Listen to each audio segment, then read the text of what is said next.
3, 2, 1.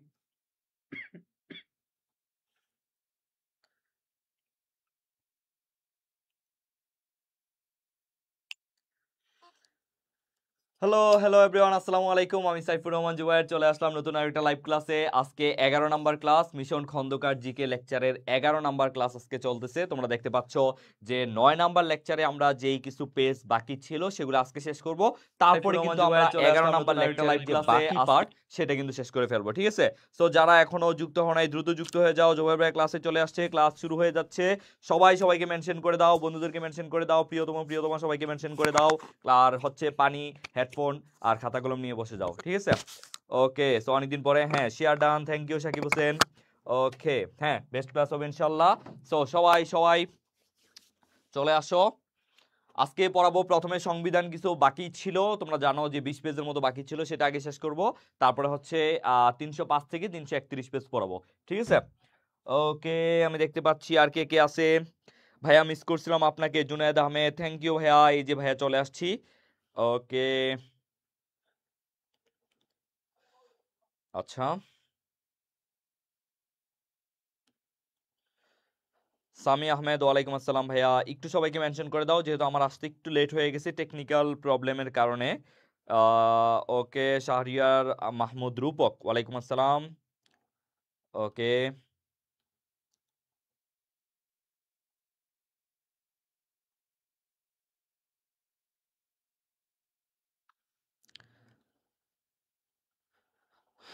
ওকে, আফরুজ্জাহান ফাতেমা, ওয়ালাইকুম আসসালাম। সামি আহমেদ, ওয়ালাইকুম আসসালাম। মানুষ, ওয়ালাইকুম আসসালাম। সাকিব হোসেন, ওকে, থ্যাংক ইউ ভাইয়া। আচ্ছা এবার চলো আমরা তাহলে ক্লাসটা শুরু করে দিই যেহেতু সময় বেশি নাই। তোমাদের কাজ হচ্ছে জাস্ট ক্লাসটা শেয়ার করে দাও, বন্ধুদেরকে মেনশন করে দাও, আর আমি হচ্ছে ক্লাসটা শুরু করে দিই, ঠিক আছে? দেখতে পাচ্ছ সংবিধান রচনার দিনপঞ্জি 1972, অর্থাৎ এই 1972 সালের সংবিধান রচনায় কোন কোন গুরুত্বপূর্ণ ডেট আছে সেটা আমরা দেখব। শুধু গুরুত্বপূর্ণ ডেটগুলো দেখো। এখানে গুরুত্বপূর্ণ ডেট হচ্ছে 11 জানুয়ারি, অস্থায়ী সংবিধান আদেশ জারি 11 জানুয়ারি। কে করছে এটার এখন দরকার নাই, বাট এটা দেখবা 23শে মার্চ যে গণপরিষদ আদেশ জারি, যেটা কে করছে, যেটা করছে আবু সাইদ চৌধুরী। এটা একটু দেখতে পারো আবু সাইদ চৌধুরী, আবু সাইদ চৌধুরী, ঠিক আছে? ওকে, তারপরে আসো 10 এপ্রিল পড়া লাগবে না। তারপর হচ্ছে 11 এপ্রিল এটা পড়বা যে খসড়া সংবিধান প্রণয়ন কমিটি গঠন, 11 এপ্রিল। তারপরে পড়বা হচ্ছে এখান থেকে এগুলা পড়বা 11 জানুয়ারি, 23 মার্চ, 11 এপ্রিল। এই তিনটা অনেক অনেক ভালো করে পড়বা, ঠিক আছে? অনেক অনেক ভালো করে পড়বা 11 জানুয়ারি, 23 মার্চ, 11 এপ্রিল, ঠিক আছে? তারপরে যে কটা গুরুত্বপূর্ণ তথ্য পড়বা সেগুলো হচ্ছে দেখো 12 অক্টোবর পড়বা খসড়া সংবিধান, এটা আমি তোমাদের পড়াইছি। ওকে, এই যে 12 অক্টোবর। তারপরে পর্ব হচ্ছে 4 নভেম্বর, এটা সংবিধান দিবস ছিল বাট এটা এখন বাতিল হয়ে গেছে। তারপরও পরে রাখতে পারো কারণ আসতে পারে যে কোন দিবসটা বাতিল হয়েছে, এমনও পরীক্ষায় প্রশ্ন আসতে পারে, ঠিক আছে? সো এটা জানিয়ে রাখো যে সংবিধান দিবস ছিল কবে, সংবিধান দিবস ছিল 4 নভেম্বর, বাট এই দিবসটা কিন্তু এখন বাতিল করা হয়েছে। অন্তর্বর্তী সরকার ক্ষমতায় আসে তোমার 4 নভেম্বর, এই দিবসটা কি করছে, বাতিল করে দিছে। 8টা দিবস বাতিল করছে, তার মধ্যে এটা একটা। সো এটা এই জন্য আসতে পারে, আবার এই জন্য নাও আসতে পারে। তো আমরা কি করব, আমরা পড়ে রাখি, আসলে আসলো, না আসলে নাই। পরীক্ষা এভাবে আসতে পারে নিচের কোন দিবসটি বাতিল করা হয়েছে, তাই না? এইভাবে আসতে পারে। তারপরে দেখো আচ্ছা সংবিধান কার্যকর, এটা মনে রাখতে পারো 16 ডিসেম্বর গণপ্রজাতন্ত্রী বাংলাদেশ সংবিধান কার্যকর করা হয়েছে 1972 সালে 16 ডিসেম্বর, ঠিক আছে? তাহলে আমরা পড়বো প্রথমে তিনটা বলছি, আর এখানে হচ্ছে 12 অক্টোবর, 4 নভেম্বর, 16 ডিসেম্বর। এগুলো এক নজর দেখে যাব। এগুলা অত বেশি গুরুত্বপূর্ণ না বাট মোটামুটি গুরুত্বপূর্ণ, ঠিক আছে? আচ্ছা, তারপরে আসো সংবিধান সংশ্লিষ্ট তথ্য। এখানে আমরা কি কি পড়বো একটু দেখে ফেলি। সংবিধান সংশ্লিষ্ট তথ্যের মধ্যে দেখো এখানে হচ্ছে সংখ্যায় সংখ্যায় সংবিধানের কিছু ব্যাপার আছে, এখানে আমরা কোনগুলো ভালো মতো পড়বো, ঠিক আছে? দেখো সংবিধানের প্রস্তাবনা একটা, এটা বা একটা বাচ্চাও জানে, সেটা দরকার নাই। সংবিধানের ভাষা কয়টা, দুইটা, জানবা যেহেতু আমরা বাঙালি এবং হচ্ছে আমরা ইংরেজি পড়ি। তো সংবিধানের ভাষা হচ্ছে কয়টা, বাংলা ও ইংরেজি। তারপরে আসো সংবিধান রাষ্ট্র পরিচালনার মূলনীতি, এটা একটু পড়বা। মনে রাখবা মূলনীতি কয়টা, রাষ্ট্র পরিচালনার মূলনীতি 4টা, এই জন্য এটা অনুচ্ছেদ 4টা, ঠিক আছে? ওকে, তারপরে আসো সংবিধানের তফসিল সংখ্যা 7। আচ্ছা, তারপরে হচ্ছে সংবিধানের তফসিল পড়বা, ভাগ পড়বা। তারপরে হচ্ছে সংশোধনী 17টা পড়বা। তারপরে প্রণয়ন কমিটি 34 এটাও পড়বা, তারপরে বাকি এই পৃষ্ঠা সংখ্যা পড়বা 93 আর হচ্ছে 108। 108 অপশনে না থাকলে 109 দিবা, ঠিক আছে। 93 হস্তলিখিত মূল সংবিধানের পৃষ্ঠা সংখ্যা হচ্ছে 93, আর স্বাক্ষর সহ কোনো বইতে আছে 108, আবার কোনো বইতে 109 আছে। বেশি ইম্পর্টেন্ট 108, 108 না থাকলে 109 দিবা, ঠিক আছে। ওকে, সবাই শেয়ার করছো? সবাই ক্লাসটা শেয়ার করে দাও। ওকে, 4 নভেম্বর বাতিল করছে, রাইট, 4 নভেম্বর বাতিল করছে। ভাইয়া এই টপিকগুলো পড়ানো হয়েছে তো? না, এটা তো শেষের দিক দিয়ে তো পড়ানো হয় নাই। এটা হচ্ছে তোমার কত পেজ? এটা হচ্ছে তোমার কত পেজ আমি একটু দেখে নেই, ওয়েট। আচ্ছা, এখন আমরা পড়াচ্ছি, যেহেতু এগুলো বাকি ছিল, 239 পেজ। 239 পেজ পড়াচ্ছি আমরা। এখানে 20 পেজের মতো বাকি ছিল, এই 20 পেজ আগে পড়াবো, তারপরে আমরা 11 নাম্বার 305 থেকে ক্লাস শুরু করবো, ঠিক আছে। ওকে, সাকিব হোসেন অনেক অনেক ধন্যবাদ তোমাকে, শেয়ার ডান। আচ্ছা, তারপরে আমরা এখানে পড়লাম, এইবার আমরা তারপরে কিছু পেজ দেখবো। এখানে আর কি কি পড়া লাগবে গুরুত্বপূর্ণ দেখে নাও। দেখো, সংবিধানের অনুচ্ছেদ সংখ্যা, এটা তো মাস্ট পড়তে হবে, মাস্ট, 153। সংবিধানের অনুচ্ছেদ কয়টা মনে রাখবা? বাংলাদেশ সংবিধানের অনুচ্ছেদ হচ্ছে 153টা। তারপরে হস্তলিখিত মূল সংবিধানে স্বাক্ষরকারী 309। আচ্ছা, লাগবে না।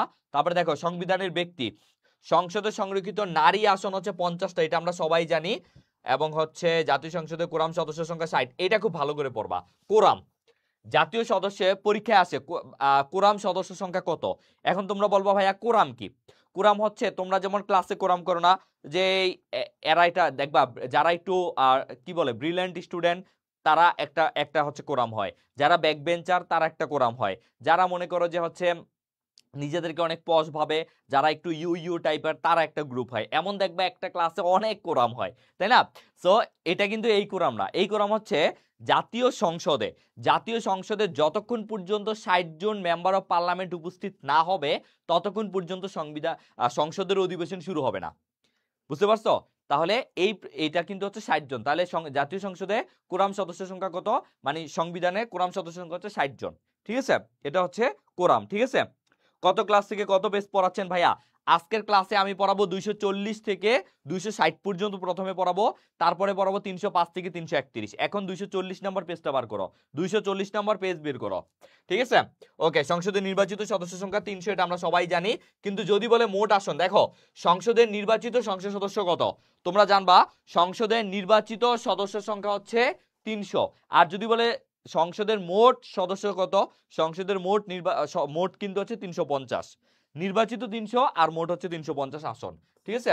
এবার আসো গুরুত্বপূর্ণ সংবিধানের বছর, এগুলো একটু জানা লাগবে, কারণ এগুলো বিভিন্ন পরীক্ষায় আসে। দেখো আমি দেখাই দিচ্ছি, অতিরিক্ত ব্যাচ লাগবে না। রাষ্ট্রপতির মেয়াদকাল, আচ্ছা রাষ্ট্রপতির মেয়াদকাল এটা আমরা জানি 5 বছর, তাই না? রাষ্ট্রপতি, প্রধানমন্ত্রী বা বিভিন্ন যারা হচ্ছে তোমার কি বলে, যারা হচ্ছে জনপ্রতিনিধি, তাদের মেয়াদ কিন্তু কত বছর? 5 বছর। এটা আমরা সবাই জানি যে জনপ্রতিনিধিদের মেয়াদ কয় বছর? 5 বছর। ওকে, তারপরে আসো নির্বাচন কমিশন লাগবে না মহাসব। এখানে গুরুত্বপূর্ণ, ভোটার হওয়ার সর্বনিম্ন বয়স 18 বছর, এটা একটা বাচ্চাও জানে, তাই না? ভোটার হওয়ার সর্বনিম্ন বয়স কত? 18 বছর। প্রধানমন্ত্রী হওয়ার সর্বনিম্ন বয়স 25। আচ্ছা, আমি এটা একটু বড় করে নিই। দেখো এখানে আমাদের কোনগুলা মনে রাখবা, যে জনপ্রতিনিধি যারা আছে, যেমন রাষ্ট্রপতি, প্রধানমন্ত্রী, মেম্বার অফ পার্লামেন্ট, এগুলো ভাই 25 বছর। এগুলা সবই কি, মানে এগুলা মেয়াদ হচ্ছে 5 বছর, এগুলা মেয়াদ হচ্ছে 5 বছর। তারপরে আর কোনটা জানতে হবে, দেখো যে এই যে 18 বছর, ভোটার হওয়ার সর্বনিম্ন বয়স হচ্ছে 18 বছর। প্রধানমন্ত্রী হওয়ার সর্বনিম্ন বয়স 25, শুধু প্রধানমন্ত্রী না, মেম্বার অফ পার্লামেন্ট, এগুলা সবই হচ্ছে 25 বছর। তবে এখানে একটা গুরুত্বপূর্ণ, সবচেয়ে বেশি, সেটা হচ্ছে রাষ্ট্রপতির বয়স 35 হইতে হবে। মনে রাখবা, শুধু রাষ্ট্রপতির বয়স 35 হইতে হবে। এটা খুবই গুরুত্বপূর্ণ তথ্য, পরীক্ষায় আসার মতো।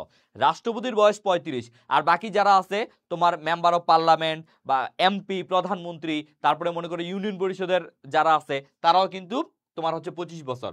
তারপরে সরকারি কর্ম কমিশনের সদস্যদের বয়স সীমা, এটা নর্মালি আসে 65, আর এই 67 এটা পড়বা সুপ্রিম কোর্টের বিচারপতিদের অপশন, যেহেতু তোমাদের বইতে সুপ্রিম কোর্ট আছে, সুপ্রিম কোর্টের বিচারপতিদের অপশন এটা পড়বা। তাহলে এখানে 18, 25, 35, 65, 67 এই কয়টা পড়বা।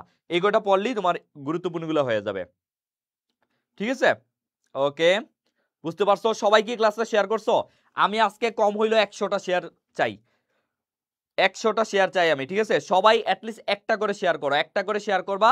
আর আমি তোমাদের আজকে 40 পেজের একটা প্রিপারেশন ডান করে দিব, 40 পেজ পড়াই দিব সুন্দর মতো, এইভাবে বুঝা বুঝা। জাস্ট আমি তোমাদের জন্য যেভাবে পড়াচ্ছি বিশ্বাস করো এইভাবে আর কোথাও পাবা না, এইভাবে আর কোথাও পাবা না। এত গুরুত্বপূর্ণ সবগুলো তথ্য আলোচনা করব, ঠিক আছে?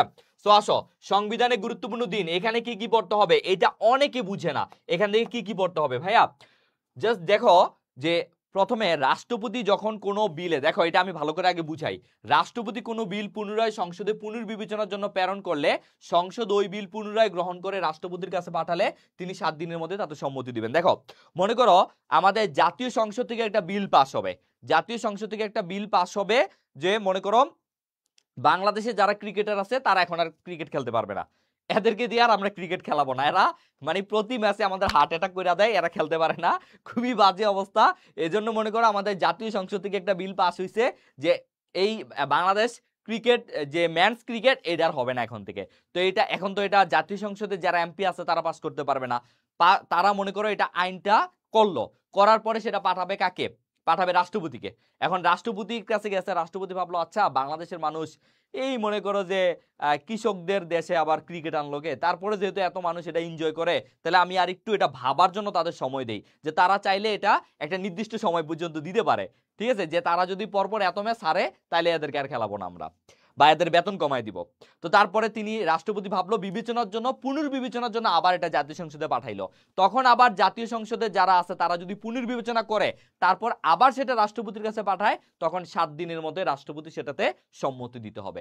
এটাই হচ্ছে 7 দিন। এটা প্রায় সময় পরীক্ষায় আসে। তবে 15 দিন, দেখো বিলে রাষ্ট্রপতি স্বাক্ষরের নরমালি সেটা 15 দিন, নরমালি সেটা 15 দিন, বাট অর্থ বিল হইলে সেটা 7 দিন, ঠিক আছে? নরমালি তিনি ওই যে প্রথম যখন পাঠাবে তখন সময় পাবে 15 দিন, তারপরে দ্বিতীয়বার যখন পাঠাবে তখন সময় পাবে 7 দিন, ঠিক আছে? প্রথম যখন রাষ্ট্রপতিকে কোনো বিলে সাইন করতে পাঠাবে তখন সেটা 15 দিন নরমালি, পরে 7 দিন, আর অর্থ বিল যেগুলা সেগুলাতে 7 দিনই সময় পাবেন, ঠিক আছে? তারপর এটাও পরীক্ষায় আসে, দেখো জাতীয় সাধারণ নির্বাচনের পর সংসদ আহ্বান করে। তোমরা জানো জাতীয় সংসদের অধিবেশন আহ্বান করে কে? জাতীয় সংসদের অধিবেশন আহ্বান, স্থগিত করা সবগুলাই করে রাষ্ট্রপতি, তাই না? সো রাষ্ট্রপতি মনে করো আজকে আজকে কয় তারিখ, আজকে হচ্ছে 12 তারিখ, এই 12 তারিখে একটা নির্বাচন হইলো, এই নির্বাচন হওয়ার আগামী 30 দিনের মধ্যে, আগামী 30 দিনের মধ্যে জাতীয় সংসদের প্রথম অধিবেশন বসতে হবে, এটা হচ্ছে নিয়ম। তারপরে দেখো 60, একটা অধিবেশনের পরে আরেকটা অধিবেশনের মধ্যবর্তী সময়কাল হচ্ছে 60 দিন, মানে আজকে একটা অধিবেশন হয়েছে এর পরে 60 দিনের মধ্যে আরেকটা অধিবেশন হইতে হবে, এটা হচ্ছে এটা। তারপরে দেখো আচ্ছা, সংসদের অনুমতি ব্যতীত মনে করো কোনো একজন জাতীয় সংসদ সদস্য তিনি অসুস্থ হয়েছে বা তিনি বিদেশে ভ্রমণ করতে গেছে বা কোনো কারণে তিনি মাঝখান দিয়ে একটা অধিবেশনে আসেন নাই, এর মধ্যে তিনি 90 দিনের মধ্যে, 90 দিনের মধ্যে যদি কোনো অধিবেশনেই জয়েন না করে তাহলে তার পদ শূন্য হয়ে যাবে। তো 90 দিনের মধ্যে একটা বা দুইটা, যতটাই অ্যাটলিস্ট দুইটা তো হবে অধিবেশন, এই দুইটা অধিবেশনের মধ্যে যে কোনো একটাই তার উপস্থিত থাকতে হবে, মানে টাইম গ্যাপটা হচ্ছে 90 দিন, বুঝতে পারছো? ওকে, অনুচ্ছেদ, অনুচ্ছেদ ভাই সবগুলো মনে রাখা লাগবে না, অনুচ্ছেদ আমি দাগায় দিচ্ছি, আমি জানি সংবিধান নিয়ে তোমাদের অনেক প্যারা হয়, আমি তোমাদেরকে গুরুত্বপূর্ণ সংবিধান মানে অনুচ্ছেদগুলো দাগায় দিব, এখানে আগে এগুলো বুঝিয়ে দিচ্ছি তারপর আমি অনুচ্ছেদ দাগায় দিব, ঠিক আছে? ওকে, এগুলো খুব ভালো করে পড়ে ফেলবা, এখান থেকে প্রশ্ন আসে, বিশেষ করে জাহাঙ্গীরনগর এবং চট্টগ্রাম বিশ্ববিদ্যালয় এখানে আসে। আর 90 দিনেরটা দেখো, উক্ত দিনের মধ্যে শপথ না নিলে 90 দিন, বাট এটা ভালো করে পড়বা যে জরুরি অবস্থায় মেয়াদ সর্বোচ্চ 120 দিন, এটা ভালো করে পড়বা। জরুরি অবস্থা, জরুরি অবস্থার মেয়াদ কয়দিন? সর্বোচ্চ 120 দিন। যদি মনে করো আমরা জানি কি জরুরি অবস্থা জারি করে কে? জরুরি অবস্থা জারি ঘোষণা করে রাষ্ট্রপতি, আবার জারিও করে রাষ্ট্রপতি, কিন্তু কার অনুমতি নিয়ে? অনুমতি কিন্তু জাতীয় সংসদের। কিন্তু রাষ্ট্রপতি যদি কখনো জাতীয় সংসদের অনুমতি না নিয়ে নিজে জারি করে তাহলে সেটা বেশি দিন লং লাস্টিং হয় না, ঠিক আছে? আবার মনে করো যদি জরুরি অবস্থা জারির পরেও কখনো হচ্ছে তোমার সমস্যা আরো থাইকা যায় তখন সেটা কিছুদিন বাড়াইতে পারে, ঠিক আছে? ওকে ওকে, একজন বলছে পলাশ কুমার পাল বলছে এত ডিপ বিশ্ববিদ্যালয়ের প্রশ্ন হয় না। আচ্ছা ভাইয়া তুমি একটু প্রশ্নগুলা বের করো, তুমি একদিন একটু কোশ্চেন ব্যাংকগুলো একটু উল্টায়ও, তারপর বুঝবা কি প্রশ্ন হয়। যদি জাহাঙ্গীরনগরে পরীক্ষা দাও তাহলে তো বলবা ভাই এর চেয়ে ডিপ কিছু আছে কিনা আমারে সেটা দেখান। আর যদি ঢাকা বিশ্ববিদ্যালয়, হ্যাঁ হ্যাঁ ঢাকা বিশ্ববিদ্যালয় একটু ইজি হয়, বাট এগুলো আসে। আমি নিজে যেহেতু ঢাকা ইউনিভার্সিটিতে পড়ি এবং আমি ঢাকা ইউনিভার্সিটিতে পরীক্ষা দিছি, সো এবং ঢাকা ইউনিভার্সিটি আমি অনেক বছর পড়াচ্ছি, সো আমি জানি আসলে কোন জায়গা থেকে প্রশ্ন হয়, ঠিক আছে? ওকে, তারপরে আসো সংবিধানের বিভাগ, বিষয়, অনুচ্ছেদ। এইবার আসো আমরা কি কি বিভাগ আমরা পড়বো। দেখো আমি যখন পরীক্ষা দিছি মানে 20-21 সালের প্রশ্নে, 20-21 সেশনের প্রশ্নে, তখন এইটা আসছিল মৌলিক অধিকার। বলছিল এর আগে কেউ এইভাবে পড়ে নাই যে কোন ভাগে হচ্ছে মৌলিক অধিকার আছে, এইভাবে কেউ পড়ে নাই, সবাই অনুচ্ছেদ পড়ে যাইতো। কিন্তু তারপর থেকে এখন বিভিন্ন সময় এই প্রশ্নগুলো আসে যে মৌলিক অধিকার জাতীয় সংসদের কোন ভাগে আছে, এখানে এটা গুরুত্বপূর্ণ। তারপরে হচ্ছে এই সপ্তম, যেহেতু সামনে নির্বাচন তাই সপ্তম নির্বাচন কোন ভাগে গুরুত্বপূর্ণ। তারপরে সংবিধান সংশোধন, এখন যেহেতু সংবিধান সংশোধন করার একটা কথা উঠতেছে, সো এটাও গুরুত্বপূর্ণ, সংবিধান সংশোধন কোন ভাগে অবস্থিত। এই তিনটা আগে ভালো করে পড়বা, তারপর বাকিগুলো এক নজর দেখবা, ঠিক আছে। তৃতীয়, সপ্তম এবং হচ্ছে দশম। তৃতীয় কি? তৃতীয় হচ্ছে ভাইয়া মৌলিক অধিকার। মৌলিক অধিকারগুলো এই ভাগে, আমরা জানি আমাদের সংবিধানে 11টা ভাগ, তার মধ্যে তৃতীয় ভাগে কি আছে? মৌলিক অধিকার। সপ্তমে আছে নির্বাচন, আর দশমে আছে কি? সংবিধান সংশোধন। এই তিনটা ভালো করে পড়ে ফেলবা, তারপর বাকিগুলো এক নজর দেখবা, ঠিক আছে। ওকে, তারপরে আসো আমরা জাস্ট ধুপ করে পড়ে চলে যাব। ওকে, তারপরে আসো এই যে প্রথম ভাগ প্রজাতন্ত্র, এখানে আমরা কোন কোন অনুচ্ছেদগুলো পড়বো চলো সবগুলো একটু দেখে নেই, কোন অনুচ্ছেদগুলো বেশি গুরুত্বপূর্ণ। সংবিধান নিয়ে অনেক সমস্যা ভাই, শর্ট সাজেশন চাই। শর্ট সাজেশন বলতে কিছু নাই, সবই গুরুত্বপূর্ণ, বাট যেগুলা বেশি পরীক্ষায় আসে এখান থেকে দেখো, এখানে অনেকগুলা অনুচ্ছেদ আছে, 153টা অনুচ্ছেদ জীবন পরীক্ষা, সবগুলা তো আর আসে না। যেগুলা তোমাদের বিশ্ববিদ্যালয়ে আসে, পরীক্ষায় আসে, সেগুলাই আমি দেখাবো, ঠিক আছে। ওকে ওকে ওকে, চলো কোনো প্যারা নাই, চিল। ওকে, এবার আসো এখানে আমরা কি কি পড়বো দেখো। এখানে আমরা পড়বো, এখানে রাষ্ট্র ধর্ম নরমালি অত বেশি আসে না, রাষ্ট্র ভাষাটা বেশি আসে। এটা কিভাবে মনে রাখবা ভাইয়া? রাষ্ট্রভাষা আমাদের 3 নম্বর অনুচ্ছেদে আছে। ওই যে আমি আগে বলছিলাম না যে আমাদের রাষ্ট্রভাষা কি? বাংলা। বাংলার পাশাপাশি আমরা মুভি বা কার্টুন দেখতে দেখতে আমরা আরেকটা ভাষা শিখি, সেটা হিন্দি। হিন্দির পাশাপাশি আরেকটা ভাষা আমাদের জোর করে শেখানো হয়, সেটা হচ্ছে ইংলিশ। তাইলে এই 3টা ভাষা আমরা মোটামুটি বাঙালি হিসেবে মোটামুটি সবাই জানি, তাই না? সো মনে রাখবা আমাদের রাষ্ট্রভাষা 3 নম্বর অনুচ্ছেদে আছে। তারপরে আসো 4 নাম্বার, এই দেখো জাতীয় সঙ্গীত, পতাকা, প্রতীক। আমাদের জাতীয় প্রতীকে কয়টা তারকা বলতো?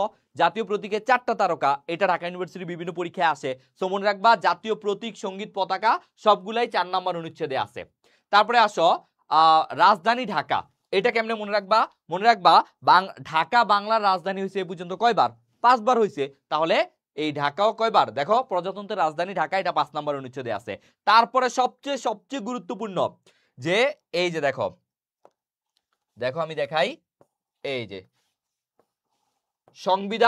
সংবিধান বাতিল স্থগিতকরণ। আমার কেন যেন মনে হচ্ছে এইটাই এবার চলে আসবে, সংবিধান বাতিল স্থগিতকরণ ইত্যাদি অপরাধ 7 ক, এটা এখানে আছে। আমার মনে হচ্ছে এবার এটা চলে আসতে পারে, ঠিক আছে। একজন বলছে চিল না কাক, আচ্ছা ঠিক আছে, চিল আর কাক যাই হোক, পরীক্ষা আমাদের ফাটাই দিতে হবে, ঠিক আছে। ওকে, তারপরে মূলনীতি কয় নাম্বার অনুচ্ছেদে আছে? এটা আরো ভালো করে পড়তে হবে, 8 নাম্বার। আমাদের এখন পর্যন্ত মূলনীতি 4টা, জাতীয়তাবাদ, গণতন্ত্র, সমাজতন্ত্র, ধর্মনিরপেক্ষতা। বাট এটা চেঞ্জ হইতে পারে, যদি এখনো সংবিধানের ফাইনাল কোনো ঐক্যমত্য কমিশন ফাইনাল কোনো ডিসিশন জানায় নাই। সো এখন পর্যন্ত আমরা মূলনীতি 4টা পড়বো, এবং মূলনীতি কোন অনুচ্ছেদে আছে? 8 নম্বর অনুচ্ছেদে আছে, এটা আমরা পড়বো, ঠিক আছে। এইবার আসো আর কোনগুলো বেশি গুরুত্বপূর্ণ। এই যে দেখো গণতন্ত্র, মানবাধিকার, এটা আমাদের একটু পড়তে হবে।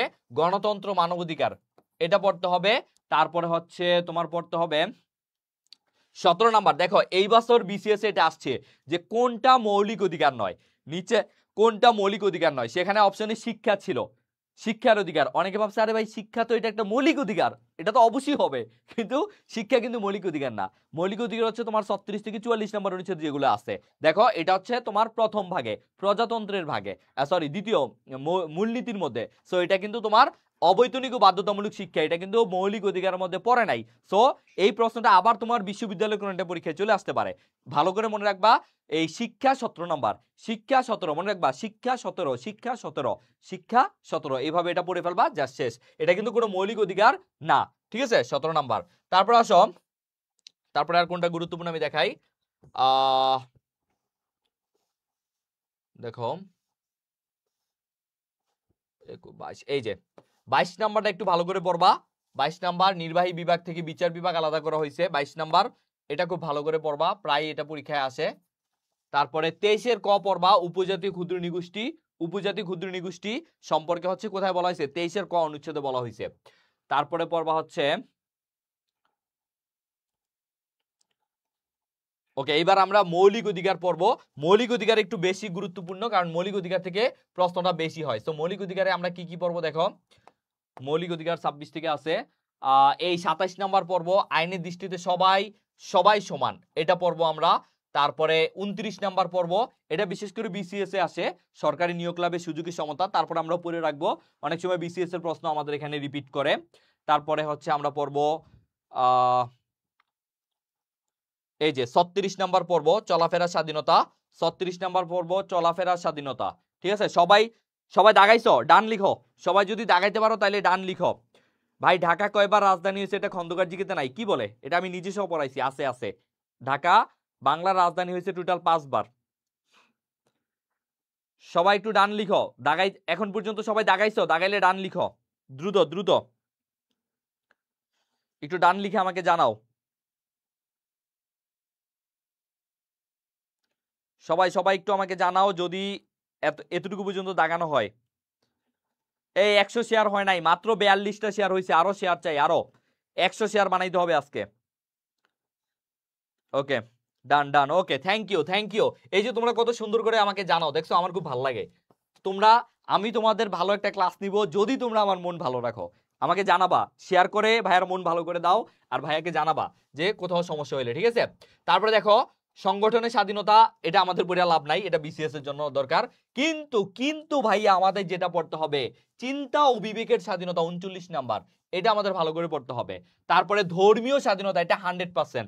একটা কথা আছে না যে তোমার ধর্মের কল বাতাসে নড়ে, আমি এটা এইভাবেই শিখাই ভাইয়া।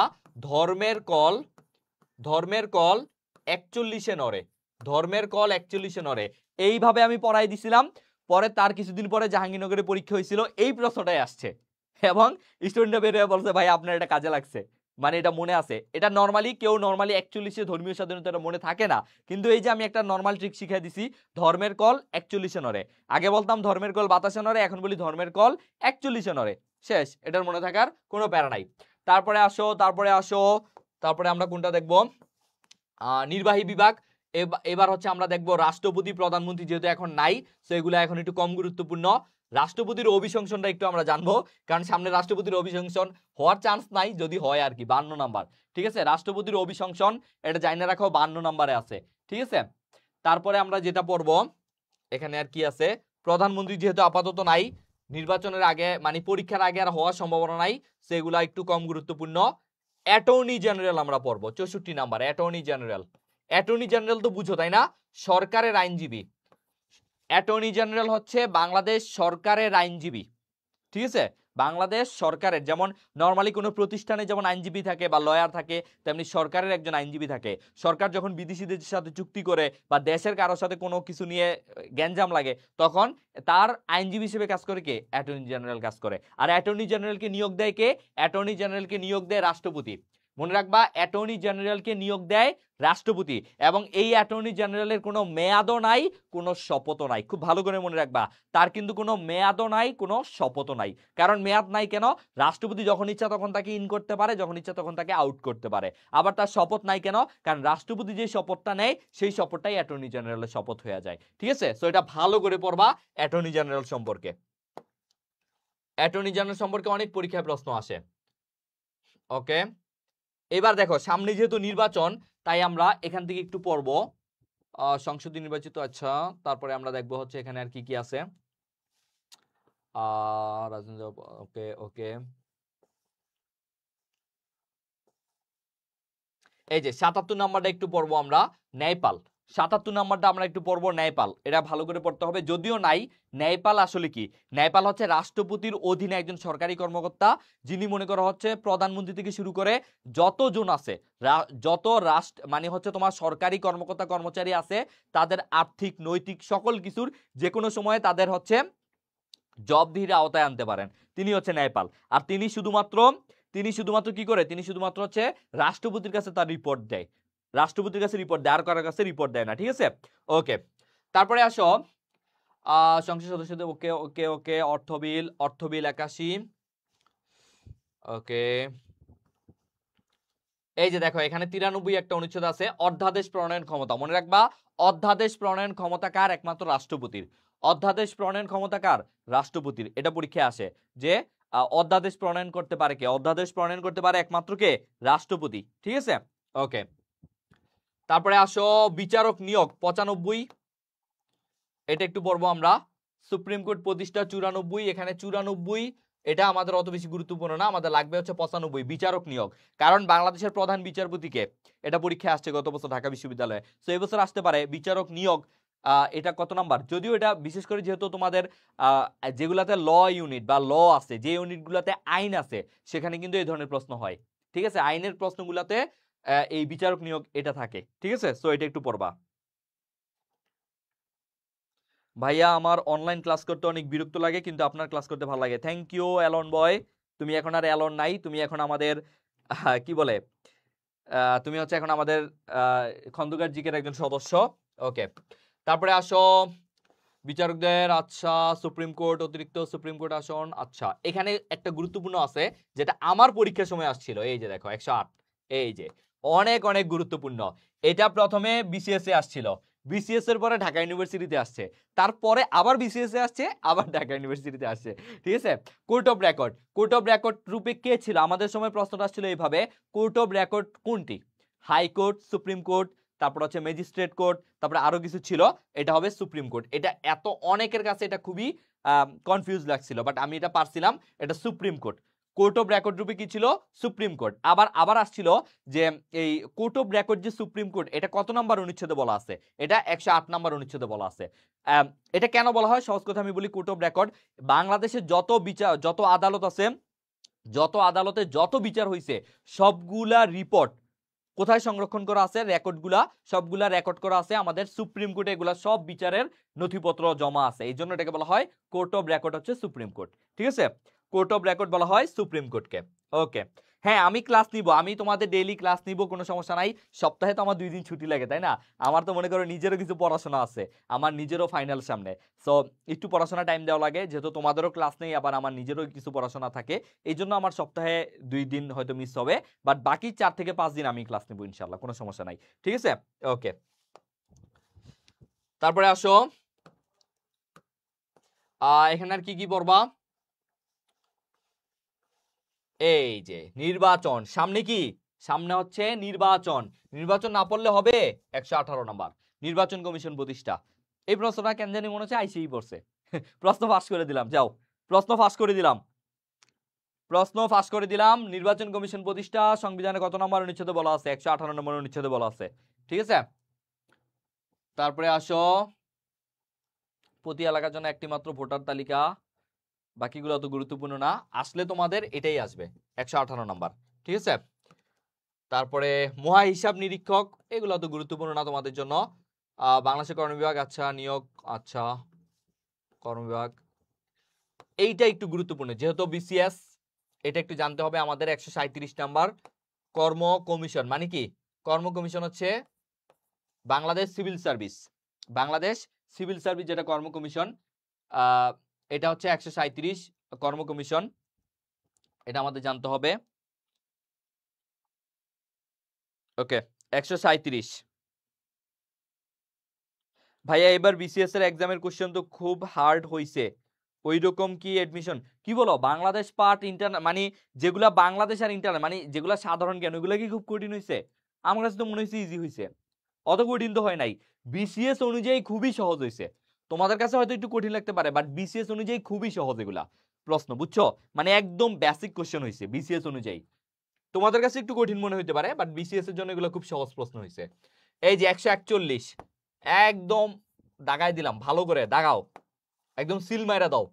141 ডাইরেক্ট সিল মাইরা দাও, 141। ঠিক আছে, জরুরি অবস্থা জারি। ভাইয়া নন ক্যাডার কাকে বলে? নন ক্যাডার হচ্ছে তোমার যারা নরমালি ধরো বিসিএস এ নিবে, ধরো হচ্ছে তোমার 2000 জন নরমালি ধরো, হ্যাঁ নরমালি তো 600 নেয়, তারপরে বাকিগুলা বিভিন্ন ইয়েতের হয়। তো ধরো এই 2000 পরের যেগুলো আছে, যেমন ধরো টিকলো, ভাইভাতে টিকছে ধরো 4000, হ্যাঁ তার মধ্যে এখন নিবে মাত্র 2000 জন, বাকি যারা আছে তারাই নন ক্যাডার, তাদের কি হচ্ছে বিভিন্ন নন ক্যাডারের জন্য যেই জবগুলো আছে সেগুলাতে নিয়োগ দেওয়া হয়, মানে তাদের যোগ্যতা আছে কিন্তু ওই অতগুলা সিট নাই, অতগুলা সিট নাই। তারপরে আসো জরুরি অবস্থার সময় সংবিধান অনুচ্ছেদ বিধান স্থগিতকরণ, এটা শুধু মনে রাখবা কয়টা, এখানে 6টা আছে, কয়টা? 6টা। মনে রাখবা জরুরি অবস্থার সময় সংবিধানের 6টা অনুচ্ছেদ স্থগিত থাকে, মানে 6টা অনুচ্ছেদের বিধান স্থগিত থাকে, এই 6টা। আর 142 পড়বা সংবিধান বিধান সংশোধনের ক্ষমতা। 142 কর্ম কমিশন বিসিএস নাকি পিএসসি, আমি ওইটা বলি নাই, মানে বিসিএস যেমন আছে না তোমার সিভিল সার্ভিস, যেটা সিভিল সার্ভিসটা কারা নেয়? পিএসসি নেয়। তারপরে তোমার এই সরকারি যে জবগুলা, হ্যাঁ এটার কথা বলছি, পিএসসি নেয়। কর্ম কমিশন তো হচ্ছে পিএসসি, পাবলিক সার্ভিস কমিশন, ওইটার কথা আমি বলি নাই, মানে কর্ম কমিশন আন্ডারে যেমন বিসিএস হয় সেটা, ঠিক আছে? ওকে, পিএসসি কর্ম কমিশন, পাবলিক সার্ভিস কমিশন মানে কি সরকারি কর্ম কমিশন, ওইটা তো পিএসসি। বাট পিএসসি কি কি তোমার চাকরি নেয়, যেমন বিসিএস নেয়, তারপর হচ্ছে বিসিএস এর পরে যেগুলো সরকারি আরো যেই চাকরিগুলো আছে সেগুলো নেয়, ঠিক আছে? তারপরে আসো একাদশ ভাগ বিবিধ, বিবিধে কি কি পড়বা? আন্তর্জাতিক চুক্তিটা পড়বা, এটা বিসিএস এ আসছিল এই জন্য এটা গুরুত্বপূর্ণ। দাগাও 145। তারপরে আর কি পড়বা? বাংলাদেশের নামে যদি কেউ কখনো মামলা করতে চাও তাহলে 146 অনুচ্ছেদ ভালো করে পড়বা, ঠিক আছে? যদি তুমি কিন্তু চাইলে বাংলাদেশের নামে মামলা করতে পারবা, জানো? যদি মনে হয় তুমি তোমার কোনো মৌলিক অধিকার পাচ্ছ না, তুমি সমাবেশ, তারপরে হচ্ছে বিয়ে করার, বা মনে করো বিয়ে না, অন্যান্য যেগুলো আছে যেমন সম্পদ সম্পত্তি বা কোনো কিছু ধরো রাষ্ট্র থেকে পাচ্ছ না, তখন তুমি মামলা করে দিতে পারবা। যেমন আমি যদি মামলা করি তাহলে আমার মামলার নাম হয়ে যাবে সাইফুর রহমান ভার্সেস বাংলাদেশ, এরকম মামলার নাম হয়ে যাবে, ঠিক আছে? বা তোমার মৌলিক অধিকার তুমি যদি না পাও তখন কিন্তু তুমি বাংলাদেশের নামে মামলা করে দিতে পারবা। তারপরে আসো, এই যে আমাদের মোটামুটি 153 অনুচ্ছেদ শেষ, অনুচ্ছেদগুলা তাহলে আমরা মনে কত হাইস্ট 20টা অনুচ্ছেদ দাগাইছি, এই 20টা ভালো করে পড়বা, তারপর বাকিগুলা অল্প করে দেখবা। তবে এই যে কয়টা দাগাইছি এই কয়টাই বলো তো আমাকে, একজন কাউন্ট করে বলো যে মোট কয়টা অনুচ্ছেদ দিছি, আমাকে একটু কাউন্ট করে বলো। হ্যাঁ, বিসিএস এর জিকে আসলে ইজি হয়েছে বিসিএস এর জন্য। আর ওইগুলো তো ভাই আমরা এডমিশনেই পড়াই, ওই জিকে আমি যখন তোমাদের সবগুলো পড়াবো না তখন দেখবা যে এগুলাই তোমাদের, এই যেমন জাতীয় সংসদ তোমাদের রিজার্ভ ভাই যেদিন ক্লাস নিছে প্রথমেই লেখা ছিল হাউস অফ দি নেশন, তাই না? এগুলো তো ভাই সব এডমিশনের প্রশ্ন, অত আহামরি কঠিন নাই, হয়তো তোমরা মাত্র শুরু করছো এই জন্য তোমাদের কাছে কঠিন লাগছে, বাট যখন এগুলা শেষ করবা রিভাইজ দিবা তখন দেখবে এগুলা একদম ইজি কোশ্চেন, এগুলা এডমিশনের কোশ্চেন, এগুলো কোনো বিসিএস এর কোশ্চেন না, ঠিক আছে? ওকে, তারপর আসো তফসিলে আমরা কি কি পড়বো। আগে আমরা তফসিলে নরমালি এই 5, 6, 7 পড়তাম, কিন্তু এখন এগুলো একটু কম গুরুত্বপূর্ণ।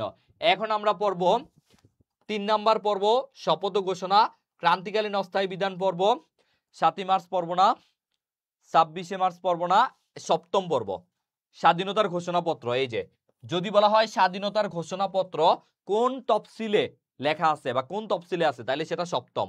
আর তৃতীয় শপথ ঘোষণা, চতুর্থ ক্রান্তিকালীন। আর এই দুইটাই হচ্ছে তোমার মানে বঙ্গবন্ধুর সাথে জড়িত, সেই দুইটাই হচ্ছে এখন পরীক্ষায় আসবে না, খুব স্বাভাবিক, ঠিক আছে? সো এই দুইটা বাদ আমরা 3, 4 আর 7 পড়বো, এখান থেকে আসবে, ঠিক আছে? 26টা দিছি তাহলে তো খুব কম দিছি, 153টার মধ্যে মাত্র 26। আল্লাহ, কেউ বলে 25, কেউ বলে 30, কেউ বলে 26, কেমনি কি? সবার তো আলাদা হওয়ার কথা না, কি রে ভাই? এক একজনের এক একটা হইলে কেমনে হবে? আচ্ছা, কেউ মনে কিছু দাগায় নাই, কেউ মনে মিস করছে। আচ্ছা, পরের রেকর্ড ক্লাসে দেখে নিও, এবার আসো গুরুত্বপূর্ণ এতক্ষণ কি দাগাইলাম, তাইলে আবার গুরুত্বপূর্ণ অনুচ্ছেদ কই থেকে আসলো? এগুলা কি? ও আচ্ছা, গুরুত্বপূর্ণগুলো এখানে দেওয়া আছে। আচ্ছা, এক নজরে এগুলা সবাই পড়বা। দেখো এখানে যে কয়টা আছে এগুলা কিন্তু সবাই পড়বা, এগুলো মিস দিবা না, ভালো করে দেখো। বাংলাদেশ সংবিধানের গুরুত্বপূর্ণ অনুচ্ছেদ তোমাদের ভার্সিটি এডমিশনে আসছে, মানে ডিপ কোশ্চেন খুব বেশি হবে না, সো এগুলো অবশ্যই ভালো করে পড়বা। এখানে যেই 20টার মতো আছে এগুলো ভালো করে পড়বা, ঠিক আছে? এবার আসো, বিল হয় 2 প্রকার, সরকারি বিল, বেসরকারি বিল। এখন বলবা ভাইয়া সরকারি বিল কারা করে উত্থাপন, বেসরকারি বিল কারা করে? মনে রাখবা সরকারি বিল উত্থাপন করে মন্ত্রীরা, আর বেসরকারি বিল উত্থাপন করে এমপিরা। সরকারি বিল কোনগুলা? সরকারি বিল মনে করো যেগুলো হচ্ছে তোমার পুরো বাংলাদেশের জাতীয় স্বার্থে যেগুলো ব্যবহার করা হয়, জাতীয় স্বার্থে যে বিলগুলা তোমার হচ্ছে ব্যবহার করা হয় সেগুলো হচ্ছে সরকারি বিল। আর বেসরকারি বিল কোনগুলা? মনে করো কোনো একটা মেম্বার অফ পার্লামেন্ট এমপি কোনো একটা বিশেষ তার এলাকার জন্য একটা বিশেষ সুযোগ সুবিধা নিচ্ছে, সেটা শুধু একটা এলাকার জন্যই সুযোগ, সেটা পুরো জাতীয় স্বার্থে ব্যবহৃত হবে না, সেটা হচ্ছে বেসরকারি বিল। আর সরকারি বিল কোনটা? যেটা পুরো জাতীয় স্বার্থের জন্য যেই জিনিসগুলো, যেমন মেট্রো রেল জাতীয় স্বার্থ, পদ্মা সেতু জাতীয় স্বার্থ, তোমার যমুনা সেতু জাতীয় স্বার্থ। কিন্তু কোন মেম্বার অফ পার্লামেন্ট এমপি যদি শুধু তার এলাকার জন্য একটা স্কুল করে, তার এলাকার জন্য একটা হাসপাতাল করে দেয়, সেটা কি? সেটা হচ্ছে আবার বেসরকারি বিল। সো এই সরকারি বিল কারা? সরকারি বিল উত্থাপন করে মন্ত্রীরা, আর বেসরকারি বিল উত্থাপন করে সংসদ সদস্যরা, এটা মাথায় রাখবা, ঠিক আছে? ওকে ওকে। সাংবিধানিক সংস্থা, নরমালি সাংবিধানিক সংস্থা আমরা বলি কয়টা? নরমালি তোমাদের বই অনুযায়ী সাংবিধানিক সংস্থার কোনো নির্দিষ্ট ইয়ে নাই, তারপরে কোনগুলা এটা একটু দেখে নাও। নির্বাহী বিভাগ, আইনসভা, বিচার বিভাগ, নরমালি এইগুলাকে সাংবিধানিক সংস্থা ওইভাবে তোমার ধরা হয় না। সরি প্রতিষ্ঠান না, এখানে নির্বাচন কমিশন, সরকারি কমিশন, মহাহিসাব নিরীক্ষক, হ্যাঁ, আরেকটা হচ্ছে অ্যাটর্নি জেনারেল, আরেকটা হচ্ছে অ্যাটর্নি জেনারেলের অফিস, হ্যাঁ, সংস্থাই মানে প্রতিষ্ঠান, ঠিক আছে? এগুলো হচ্ছে সরকারি বিভাগ। এই তিনটা কি? এই তিনটা হচ্ছে তোমার সরকারের বিভাগ, মনে রাখবা, এই তিনটা হচ্ছে সরকারের বিভাগ। এগুলাকে অত বেশি সাংবিধানিক সংস্থা হিসেবে ধরা হয় না। সাংবিধানিক সংস্থা তোমরা কয়টা এটা পরীক্ষায় আসবে না, বাট মেইন হচ্ছে এইগুলাই, এই চারটা পরীক্ষায় মেইন থাকলে এই চারটার মধ্যে থাকবে। কারণ তোমাদের পরিণতি বইতে সাংবিধানিক সংস্থা কয়টা দেওয়া আছে বলা আছে, আরো বেশি আছে, বাট মানে মেইন হচ্ছে চারটা, এই চারটা: নির্বাচন কমিশন, সরকারি কর্ম কমিশন, মহাহিসাব নিরীক্ষক এবং অ্যাটর্নি জেনারেল। এই চারটা হচ্ছে কি এখানে সংবিধিবদ্ধ সংস্থা, ঠিক আছে, বাট এটা সাংবিধানিক সংস্থা, এই চারটা, ঠিক আছে? আটকে গেছি নাকি আমরা? আমাকে একটু জানাও তো, আমরা কি আটকে গেছি নাকি? ভাইরা একটু জানাও আমাকে।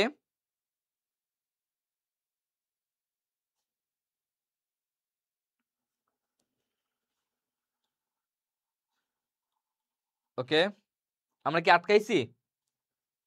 কেউ কথা বলে না কেন?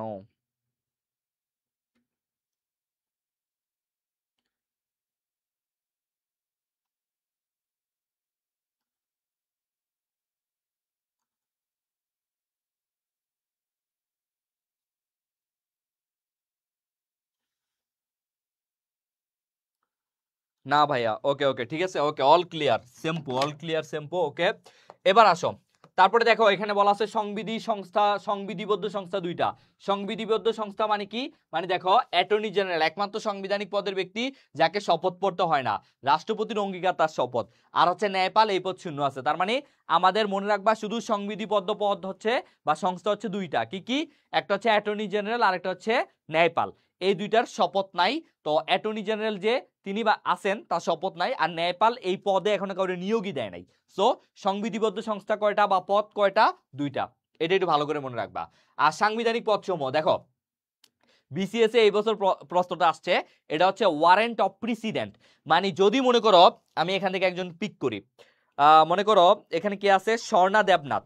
এই স্বর্ণা দেবনাথের যদি মনে করো বিয়ে হয়, বিয়েতে যদি মনে করো বাংলাদেশের সকল গুরুত্বপূর্ণ ব্যক্তিত্বকে দাওয়াত দেয়, হ্যাঁ, তখন যদি মনে করো যে মেম্বার অফ পার্লামেন্টরা আসে, তখন কি করবে? সবাই দৌড়ে যাবেন, আরে এমপি আসছে, এমপি আসছে।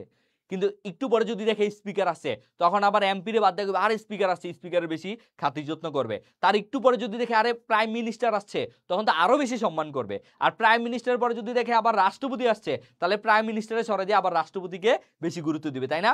এটাই হচ্ছে ওয়ারেন্ট অফ প্রেসিডেন্ট। একটা দেশে সবচেয়ে বেশি ক্ষমতা বা রেসপেক্ট, সম্মান কাকে বেশি দেওয়া হয়? এই বিশেষ এবার প্রশ্ন আসছে যে বাংলাদেশের সবচেয়ে বেশি সম্মান বা বাংলাদেশের সবচেয়ে মানে পদের দিক থেকে কে সবচেয়ে সর্বোচ্চ? তাহলে সেটা হচ্ছে রাষ্ট্রপতি। মনে রাখবা এখানে 11টা পদ মনে দেওয়া আছে, কয়টা? 10টা দেওয়া আছে, আরেকটা আছে 11টা। তো বাংলাদেশের সবচেয়ে গুরুত্বপূর্ণ ব্যক্তিত্বকে রাষ্ট্রপতি, তারপর কে? প্রধানমন্ত্রী, এবং প্রধানমন্ত্রীর পরে অন্যান্য মন্ত্রীরা। এই যে অন্যান্য মন্ত্রী প্রতিমন্ত্রী, এটা 3 নম্বরে হওয়ার কথা ছিল, যাই হোক। তারপরে স্পিকার, তারপরে কারা? প্রধান বিচারপতি, অন্যান্য বিচারপতি, তারপরে কারা? প্রধান নির্বাচন কমিশন, অন্যান্য কমিশনার, তারপরে কারা? মহাহিসাব নিরীক্ষক, তারপরে সরকারি কর্ম কমিশনের সভাপতি, তারপরে সংসদ সদস্যগণ মানে মেম্বার অফ পার্লামেন্ট, তারপরে অ্যাটর্নি জেনারেল, তারপরে ন্যায়পাল। বুঝতে পারছো? তার মানে এইভাবে হচ্ছে একটা দেশের সর্বোচ্চ 10 জন বা 11 জনের পদ, মানে কারা সবচেয়ে বেশি সম্মানিত হবে একটা দেশে, তার মানে সবচেয়ে বেশি সম্মান পায় রাষ্ট্রপতি, রাষ্ট্রপতির পরে প্রধানমন্ত্রী, তারপরে কারা পায় মন্ত্রী, অন্যান্য প্রতিমন্ত্রী, তারপরে স্পিকার, তারপরে হচ্ছে বিচারপতি, তারপরে দেখো তোমার সংসদ সদস্যগণ 8 নম্বরে। ঠিক আছে, এইভাবে হচ্ছে হবে। ওকে সোনা দেবনাথ মনে হয় খুশি হয়ে গেছে। সোনা তোমার বিয়েতে কিন্তু আমাদের অবশ্যই দাওয়াত দিবা, ঠিক আছে?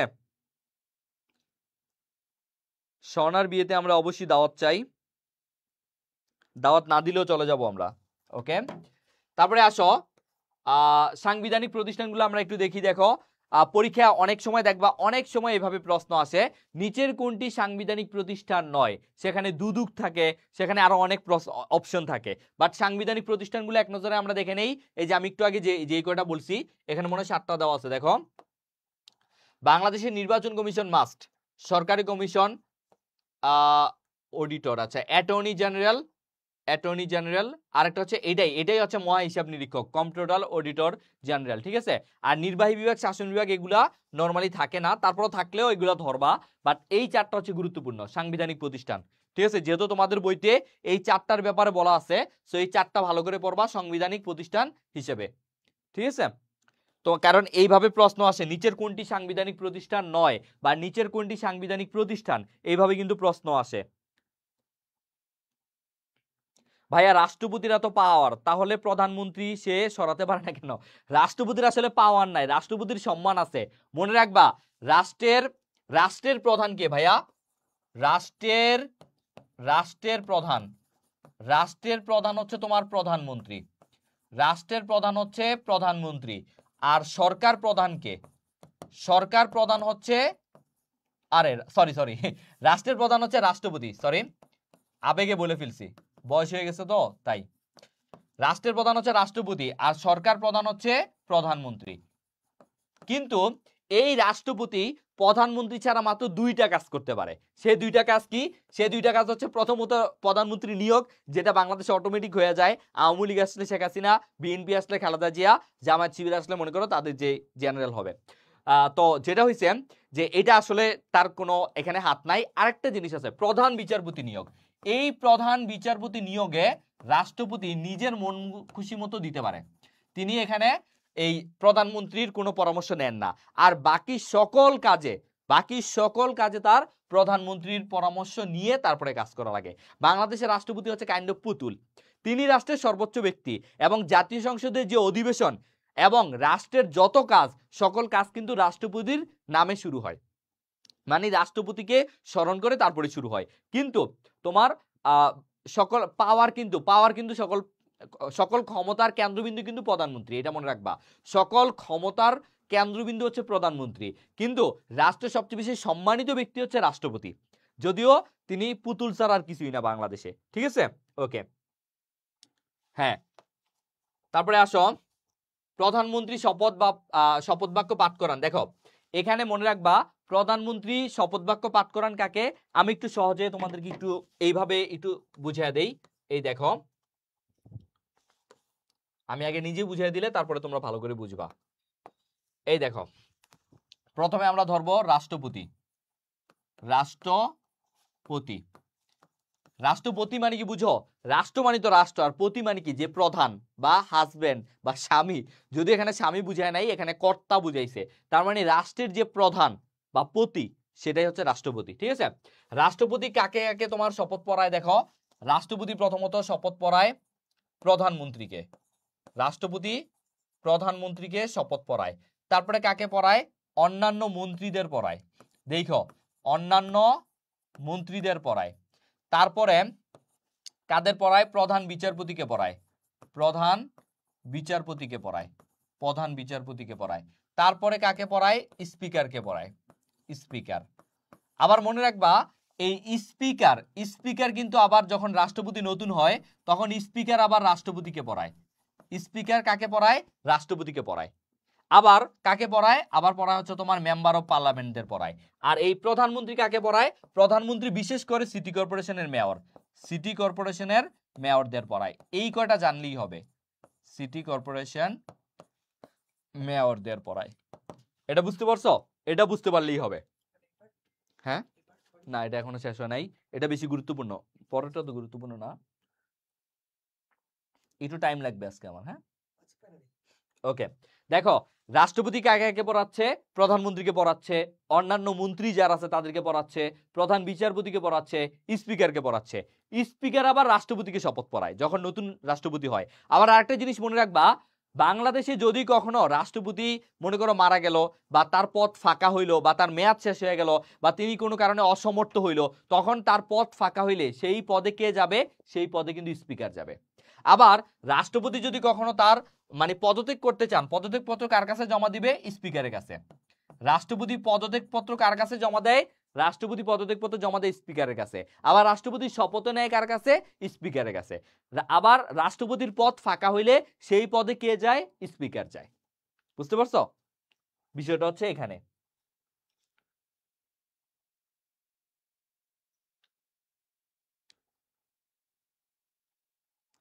ওকে, একটা স্ক্রিনশট নাও, একটা স্ক্রিনশট নাও আর ডান লিখো, কমেন্টে ডান লিখো, দেখি আমি। একটা স্ক্রিনশট নিয়ে কমেন্টে ডান লিখো, তারপরে আমি নতুন শুরু করব। দ্রুত দ্রুত কমেন্টে ডান লিখো স্ক্রিনশট নিয়া। না, তোমরা শেয়ারই করো না, এত কষ্ট করে তোমাদের পড়াই, তোমরা শেয়ার করো না। একটা স্ক্রিনশট নিয়ে ডান লিখো, খুব গুরুত্বপূর্ণ এটা। আমার তো সব মাথার উপর দিয়ে গেল, ফাতিমা ইসলামী ভাই হাই। এতক্ষণ তাহলে আমি কারে বুঝাইলাম? এতক্ষণ আমি কিতার মধ্যে পড়া ডাললাম। না, তোমাকে বুঝতেই হবে, তোমাকে পারতেই হবে। দরকার হলে আমি আমার সবগুলা গরু বিক্রি করে দিব, তাও তোমাকে এটা পারতে হবে, ঠিক আছে? দেখো আবার বুঝাই, রাষ্ট্রপতি কাকে কাকে শপথ পড়ায়? প্রধানমন্ত্রীকে শপথ পড়ায়, অন্যান্য মন্ত্রীকে শপথ পড়ায়, প্রধান বিচারপতিকে শপথ পড়ায়, স্পিকারকে শপথ পড়ায়। আবার প্রধানমন্ত্রী কাকে কাকে শপথ পড়ায়? তিনি সিটি কর্পোরেশনের মেয়রদের শপথ পড়ায়। পরীক্ষায় আসবে কিভাবে? সিটি কর্পোরেশনের মেয়রকে শপথ পড়ায় কে? প্রধানমন্ত্রী। তারপরে স্পিকারকে কে পড়ায়? স্পিকারকে শপথ পড়ায় রাষ্ট্রপতি। তারপরে রাষ্ট্রপতিকে শপথ পড়ায় কে? দেখো, রাষ্ট্রপতি শপথ পড়ায় স্পিকারকে, আবার নতুন রাষ্ট্রপতি আসলে সেই রাষ্ট্রপতিকে আবার শপথ পড়ায় স্পিকার। আবার রাষ্ট্রপতি যদি পদত্যাগপত্র জমা দেয়, তখন কার কাছে পদত্যাগপত্র জমা দেয়? স্পিকারের কাছে। আবার রাষ্ট্রপতি আবার মেম্বার, তোমার স্পিকার আবার মেম্বার অফ পার্লামেন্ট যারা আছে, অন্যান্য যারা শুধু সংসদ সদস্য, তাদেরকে শপথ পড়ায়। বুঝতে পারছো? এইটাই হচ্ছে সায়েন্স। সায়েন্স না, এটাই হচ্ছে খেলা। আশা করি এবার বুঝতে পারছো। একবার না বুঝালে শতবার বুঝাবো, তারপরও বুঝতে হবে, ঠিক আছে? না বুঝলে অবশ্যই বলতে হবে। ওকে, এই যে এগুলাই এখানে বলা আছে, তো এগুলো আমি যেগুলো বললাম এখান থেকে এগুলোই পড়ে ফেলবা, ঠিক আছে? অত প্রেসার নেওয়ার কিছু নাই। এই যে রাষ্ট্রপতি দেখো স্পিকারের নিকট পদত্যাগ দেয়, সংসদ সদস্য কার নিকট দেয়? স্পিকারের নিকট দেয়, প্রধানমন্ত্রী অন্যান্য মন্ত্রী। এই যে এইটা আসতে পারে এবার, শেখ হাসিনা যখন চলে গেছে তখন কার কাছে পদত্যাগপত্র জমা দিছে? প্রধানমন্ত্রী জমা দিছে রাষ্ট্রপতির কাছে। এই জন্য এটা আসতে পারে পরীক্ষায়, যে প্রধানমন্ত্রী কার নিকট পদত্যাগপত্র জমা দেন? রাষ্ট্রপতির কাছে। এটা তো তোমরা মানে চাক্ষুষ দেখছো, তাই না? যে প্রধানমন্ত্রী কার কাছে পদত্যাগপত্র জমা দিছে? রাষ্ট্রপতির কাছে। ওকে ওকে,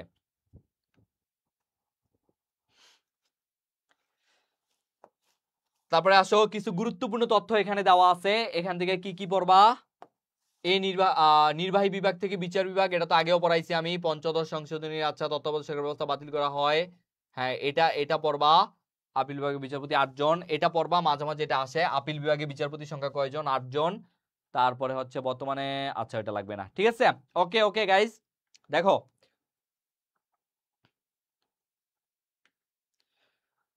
হ্যাঁ ভাইয়া, আপনি বুঝাবেন, আমরা বুঝবো না তা কখনো হয়? ওকে, থ্যাংক ইউ। ওকে, তারপরে আমরা চলে যাই। অনেক অনেক এমসিকিউ আছে, কিন্তু আমরা কি পড়বো? এটা কি আমাদের শেষ? মনে হচ্ছে শেষ। ওয়াও, 257। ও, আর একটা পেজ আছে জাস্ট, 259 নাকি? আর কয়টা পেজ আছে? ও, আর একটা পেজ আছে এটা। তারপরে আমরা নতুন যেটা সেটা শুরু করব, সেটা বেশি টাইম লাগবে না, সেটা অল্প সময় দিয়ে পড়াইলেই হয়ে যাবে। দেখো এখানে, আচ্ছা আচ্ছা, একটু টাইম দিবা, জাস্ট একটা মিনিট টাইম দাও। দেখো এই যে এখানে কি কি পড়বা দেখো। বিনা ওয়ারেন্ট লাগবে না, 144 ধারাটা পড়বা। এফআইআর, জবানবন্দি, চার্জশিট লাগবে না। এখানে 144 ধারাটাই বেশি গুরুত্বপূর্ণ, চাইলে 54টাও পড়তে পারো, ঠিক আছে? 54 আর 144 এটা পড়বা, একটু দ্রুত দেখাও। 54 আর 144 এখানে কি কি দেখাবা? এখানে ক্রসিং দ্য ফ্লোর লাগবে না, কাস্টিং বোর্ডটা দেখাবা। কাস্টিং বোর্ড কার? কাস্টিং বোর্ড হচ্ছে স্পিকারের বোর্ড, এটা শুধু পড়বা। কাস্টিং বোর্ড কার? কাস্টিং বোর্ড হচ্ছে স্পিকারের বোর্ড। মনে করো যখন দুইটা দলই সমান ভোট দিবে, হা এবং নায়ের পক্ষে সমান ভোট হবে। মনে করো আমি বললাম যে এখন থেকে বাংলাদেশে কোনো প্রেম করা যাবে না, এটা জাতীয় সংসদে এখন আইন হইতে হবে। তখন কেউ হা ভোট দিল, কেউ না ভোট দিল। যখন আমি দেখলাম হা ভোট আর না ভোট সমান, তখন আমি নিজের একটা দিলাম যে আচ্ছা বাংলাদেশে তো আসলে প্রেম করা উচিত না, ঠিক আছে? এই জন্য আমি নিজে কি দিলাম? হা ভোট দিলাম। তখন কি হলো? তখন মনে করো আমি যে স্পিকার হিসেবে যে ভোটটা দিছি সেটা হয়ে গেছে কাস্টিং ভোট, ঠিক আছে? এই যে এটা হচ্ছে কাস্টিং বোর্ড। কাস্টিং বোর্ড কার বোর্ড? Speaker board. খুব ভালো করে পড়বা এটা। তারপরে কোরাম, কোরাম এই যে 60 জনের কথা বলছি, কোরামটা পড়বা। অম্বার্সম্যান মানে ন্যায়পাল, এটা অনেক সময় ইংরেজিতে আসে, অম্বার্সম্যান এটা ন্যায়পাল। তারপরে কি পড়বা? তারপরে হচ্ছে এমিকাস কিউরি, খুব ভালো করে পড়বা, ঢাকা ইউনিভার্সিটি অনেকবার আসছে। এমিকাস কিউরি হচ্ছে তোমার, এটা হচ্ছে আদালতের বন্ধু। মনে করো নরমালি যারা আদালতে বিচারক আছে, তারা যখন কোনো সিদ্ধান্ত না নিতে পারে, তখন যারা একদম প্রবীণ আছে তারা যখন একটা বোর্ড বসায়, বোর্ড বসে একটা ডিসিশন দেয়, নতুন কোনো ডিসিশন যেটা নিয়ে মনে করো কোনো আইন নাই, তারা একটা নতুন আইন করে, সেটাই হচ্ছে এমিকাস কিউরিদের কাজ, যারা আদালতের বন্ধু। আর অর্ডিন্যান্স কি? অর্ডিন্যান্স হচ্ছে একটা ল, এটা পরীক্ষা আসে। What is ordinance? অর্ডিন্যান্স হচ্ছে একটা ল বা একটা আইন, ঠিক আছে? সো এখান থেকে কি কি দাগাবা? অর্ডিন্যান্স দাগাবা, এমিকাস কিউরি দাগাবা, তারপরে হচ্ছে কোরাম দাগাবা, কাস্টিং বোর্ড দাগাবা, এগুলাই। এই তো। আর নেপাল এত পড়ার কিছু নাই, নেপাল যা আছে এটা একটু পড়ে নিবা, এখান থেকে পুরোটাই এক নজর পড়ে নিবা। ওকে, তারপর এটা দাও ইমতিয়াজ। বুঝতে পারছো?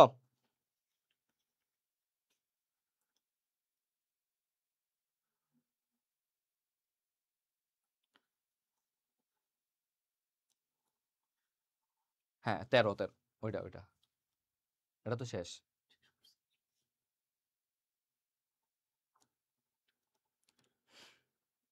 ওকে, এবার আমরা পড়বো বাংলাদেশের প্রত্নতাত্ত্বিক নিদর্শন। এখান থেকে আমরা কি কি পড়বো? গুরুত্বপূর্ণ জিনিসগুলো পড়বো। এখান থেকে প্রথমেই তোমরা হচ্ছে কোনটা কোন জায়গায় আছে এটা একটু ম্যাপ দিয়ে পড়ে নিবা, কারণ ম্যাপ দিয়ে পড়ে নিলে হচ্ছে ইজিলি মনে থাকে। যেমন এই যে দেখো তাজহাট জমিদার বাড়ি, এটা নরমালি আসে না, কিন্তু মহাস্থানগড় বগুড়া এটা কিন্তু অনেক পরীক্ষায় আসে। মহাস্থানগড় বগুড়া, করতোয়া নদীর পারে, এই যে বগুড়াটা কোন জায়গায়? বগুড়া এই পাশে, এটা দেখে নিলে তোমার মনে থাকবে। পাহাড়পুর নওগাঁ, এটা এই পাশে। তারপরে দেখো উত্তরা গণভবন অনেকবার পরীক্ষায় আসছে, নাটোরে। নাটোর কোথায়? নাটোর এখানে। এগুলো এইভাবে পড়ে নিলে ইজিলি ম্যাপের সাহায্যে দেখলে মনে থাকে। সো আমি চলো তোমাদেরকে একটু গুরুত্বপূর্ণ জিনিসগুলা এখানে দেখায় নেই। দেখো ঢাকেশ্বরী মন্দির নিয়ে আমরা কি জানবো? এটা আমরা জানি বাংলাদেশের জাতীয় মন্দির, তাই না? এখান থেকে কি প্রশ্ন আসতে পারে? নির্মাতাকে, নির্মাতা হচ্ছে রাজা বল্লাল সেন, এটাই পরীক্ষায় আসতে পারে। এই যে দেখো ঢাকেশ্বরী মন্দির থেকে ঢাকার নামকরণ করা হয়েছে, এটা একটা কথা।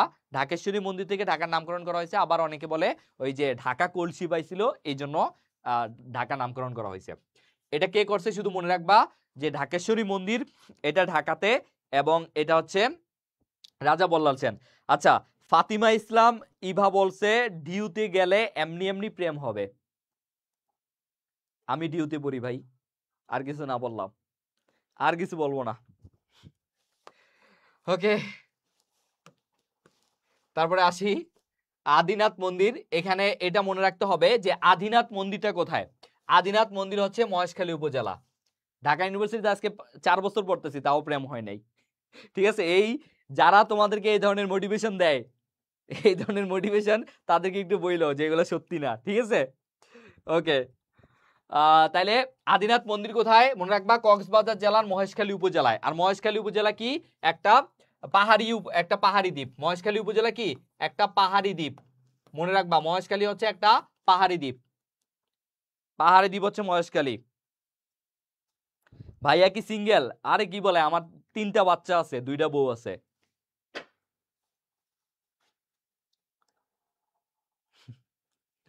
আচ্ছা, তারপরে দেখো কান্তজির মন্দির। কান্তজির মন্দির কোথায়? কান্তজির মন্দির মনে রাখবা দিনাজপুরে, ঠিক আছে? কান্তজির মন্দির দেওয়ালের বিলিফ ভাস্কর্যগুলো রচিত পোড়ামাটির ফলকে, চাইলে এটাও পড়তে পারো, বাট মনে রাখবা কান্তজির মন্দির হচ্ছে দিনাজপুরে, ঠিক আছে? কান্তজির মন্দির, এখানে আমাদের বেশি টাইম লাগবে না, শুধু আমরা দাগায় যাব। প্রেম করা হারাম, প্রেম করা যাবে না, ঠিক আছে? হারাম প্রেমের মধ্যে আমরা নাই, আমরা ডাইরেক্ট বিয়ে করব, কোনো প্রেম করা যাবে না। ওকে, তারপরে আসো আরো কিছু গুরুত্বপূর্ণ মন্দির, এখানে আর অত গুরুত্বপূর্ণ মন্দির পড়ে লাভ নাই। তারপরে আমরা কি দেখবো, নর্মালি এগুলা আসে না। তারপরে দেখো কয়েকটি বিখ্যাত প্রাচীন মসজিদ, এখানে 60 গম্বুজ মসজিদটা ভালোই আসে। তোমরা দেখবা যে 60 গম্বুজ মসজিদ, যদিও বলা হয় এটার 60 গম্বুজ মসজিদ, কিন্তু এটার গম্বুজ কয়টা জানো? গম্বুজ হচ্ছে টোটাল 81টা, কিন্তু মাঝে মাঝে পরীক্ষায় 77 থাকে। 4 পাশে 4টা বাদ দিয়ে সহ যুক্ত করলে হয় 81, আর না হলে 77। ঠিক আছে, এটার নাম 60 গম্বুজ, কিন্তু আসলে এটার প্রকৃত গম্বুজের সংখ্যা কয়টা জানো? অপশনে 81 থাকলে অবশ্যই 81 দিবা, 81 না থাকলে 57 দিবা, 77 দিবা। বুঝতে পারছো? কেউ আবার 60 গম্বুজ লেখা দেখা 7টা গম্বুজ আছে এটা মনে করো না। এখানে গম্বুজ কয়টা? 81টা। আর 81 অপশনে না থাকলে 77 দিবা, কারণ এই 77টার পরেও আরো 4 কোণায় বড় বড় 4টা গম্বুজ আছে। ওকে, সামিয়া আহমেদ বলছে জাহাঙ্গীরনগরে গেলে তো ঠিকই হয়। তুমি গেছিলা নাকি? ওকে, তাহলে আমরা মনে রাখবো যে বাংলাদেশের মধ্যযুগের সবচেয়ে বড় মসজিদ, আচ্ছা 60 গম্বুজ, এটা মনে রাখবো, এটা সুলতানি শৈলীর স্থাপত্য, এটা মনে রাখবো সুলতানি শৈলীর স্থাপত্য। তারপর অবস্থান হচ্ছে বাগেরহাট, এটা তো অবশ্যই মনে রাখতে হবে। তারপর এটা কে করছে নির্মিত? খান জাহান আলী, যার অন্য নাম হচ্ছে উলুগ খান, এটা মনে রাখবা, নির্মাতা কে। তারপরে হচ্ছে এই যে দেখো গম্বুজের সংখ্যা 81টা, দেখছো গম্বুজের সংখ্যা হচ্ছে 81টা, 7 লাইনে 11টা করে, আর 4 কোণায় 4টা বড়, তাহলে টোটাল কয়টা? 81টা। আর 81 অপশনে না থাকলে 77 দিবা। ওকে, আর হচ্ছে এটা তো একটা বিশ্ব ঐতিহ্য, তোমরা জানো 1985 সালে এটা ইউনেস্কো দ্বারা, কিসের মাধ্যমে? ইউনেস্কো দ্বারা এটাকে সম্মান করা হয়েছে, বিশ্ব ঐতিহ্য।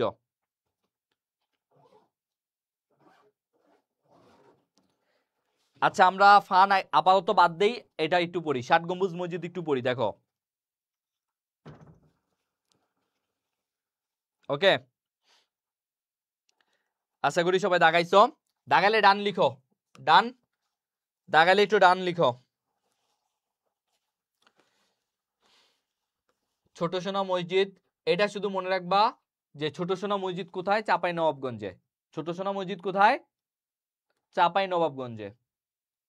আর এই মসজিদকে গৌড়ের রত্ন বলা হয়। দেখো এটা যেহেতু চাঁপাইনবাবগঞ্জ, আমরা জানি কোথায়? চাঁপাইনবাবগঞ্জ হচ্ছে গৌড়ের মধ্যে, এটাকে কি বলা হয়? গৌড়ের রত্ন বলা হয় ছোট সোনা মসজিদ। এবং কার সময় গঠন করা হয়েছে? আলাউদ্দিন হোসেন শাহের সময়, এটুকু একটু মনে রাখতে পারো। একটু ডিটেলসে গেলে এভাবে প্রশ্ন আসে।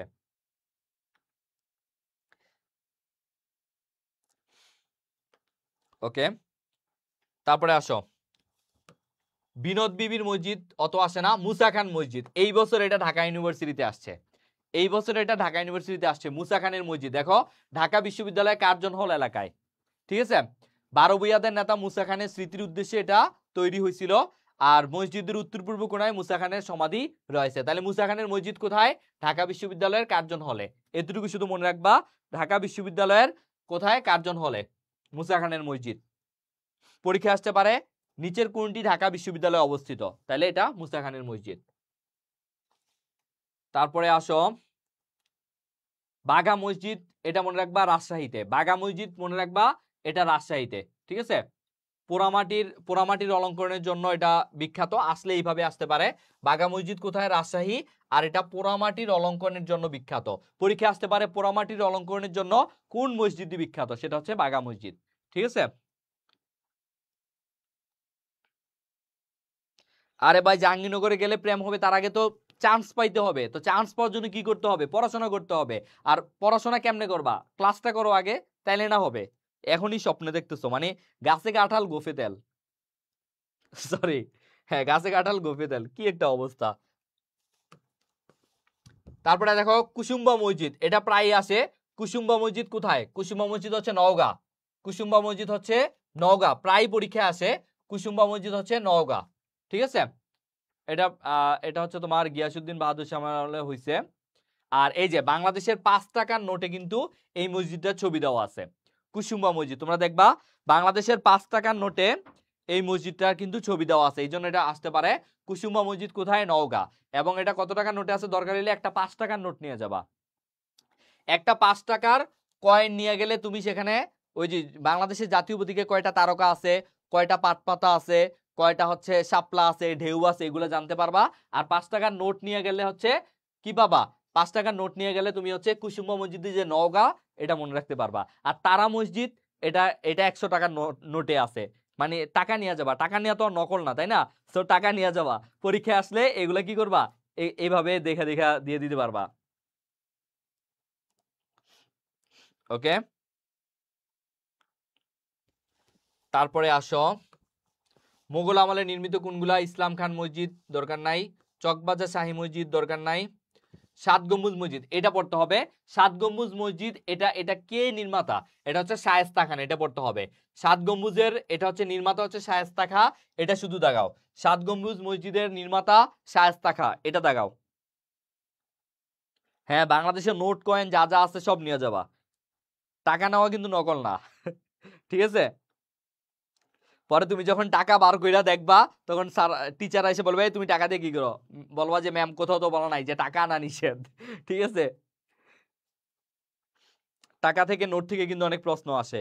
তারপরে ওই যে আবার কোন টাকা সরকারি নোট, কোন টাকা বেসরকারি নোট, কোন টাকায় অর্থ সচিবের সাইন, কোন টাকায় হচ্ছে তোমার হচ্ছে ইয়ের সাইন, এগুলো কিন্তু পরীক্ষায় আসে ঠিক আছে, গভর্নরের সাইন, এগুলো পরীক্ষায় আসে। তো ওইগুলো আমি তোমাদের যখন বাংলাদেশের অর্থনীতি পড়াবো তখন ওইটা শিখিয়ে দিব।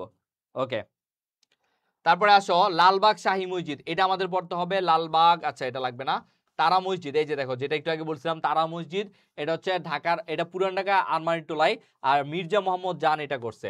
আর এটা গুরুত্বপূর্ণ হচ্ছে মার্বেলের গম্বুজ দেওয়া, এই জন্যে। কি জন্য গুরুত্বপূর্ণ? মার্বেলের গম্বুজের উপর নীল রঙের তারায় খচিত, এই জন্য এটা খুব গুরুত্বপূর্ণ। কি রে ভাই আয় না, এই যে মার্বেল পাথর বা মার্বেলের গম্বুজ এখানে দেওয়া হয়েছে, এই জন্য এটা কি গুরুত্বপূর্ণ। ওকে, মার্বেল গম্বুজের উপর, আর এটা কে করছে? মির্জা মোহাম্মদ জান, এটা 100 টাকা নোটের মধ্যে দেওয়া আছে।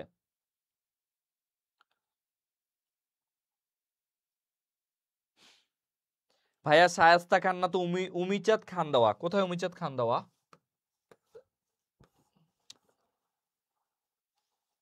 বাংলার 7 গম্বুজ মসজিদ শায়েস্তা খার পুত্র উমিদ খান।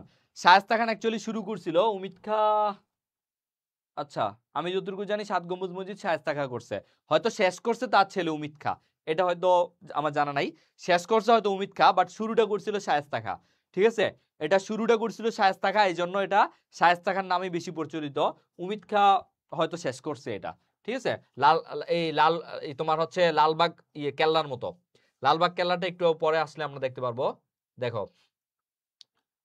বাইতুল মুকাররম এটা ঢাকায়, এটা তোমরা জানবা। বাইতুল মুকাররম কোথায়? এটা হচ্ছে ঢাকার পল্টনে। এখানে আর কি আসতে পারে? এই যে এটা একটু গুরুত্বপূর্ণ, বাইতুল মুকাররমকে কবে জাতীয় মসজিদ ঘোষণা করা হয়? 1982 সালে, এটা একটু পড়বা। বাইতুল মুকাররমকে জাতীয় মসজিদ ঘোষণা করা হয় 1982 সালে, এটা একটু গুরুত্বপূর্ণ, এটা একটু পড়বা। ওকে, শুরুটা করছে শায়েস্তা খান, তারপরে হয়তো উমিচাঁদ শেষ করছিল, বাট নরমালি অন্যান্য বইতে তোমরা দেখবা শায়েস্তা খান দেওয়া আছে। আচ্ছা, তারপরে আসো আতিয়া খান জামে মসজিদ লাগবে না, মসজিদ। আচ্ছা এখানে আর কি কি আছে? ওকে, আর গুরুত্বপূর্ণ তেমন নাই। এখানে আমরা কসবা মসজিদ বরিশাল, আচ্ছা জিন্দাবিনা মসজিদ, আচ্ছা ওকে। আচ্ছা এখান থেকে এমসিকিউ গুলো অবশ্যই ভালো করে পড়ে ফেলবা, কারণ এমসিকিউ কোনোভাবেই বাদ দেওয়া যাবে না, ঠিক আছে।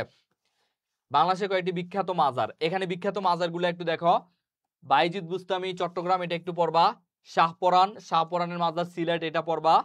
তারপর শাহ মাকদুম, শাহ সুলতান বলখির, শাহ ইরানি, আচ্ছা শাহ বলখির মাজার, এই তিনটা একটু এক নজর দেখবা। শাহজালালটা তো সিলেট তোমরা জানোই। সো এখানে বাইজিদ বুস্তামি চট্টগ্রাম, শাহপরান সিলেট, আর শাহ সুলতান বলখির এটা হচ্ছে মহাস্থানগড়ে, এগুলো এক নজর একটু দেখবা, ঠিক আছে।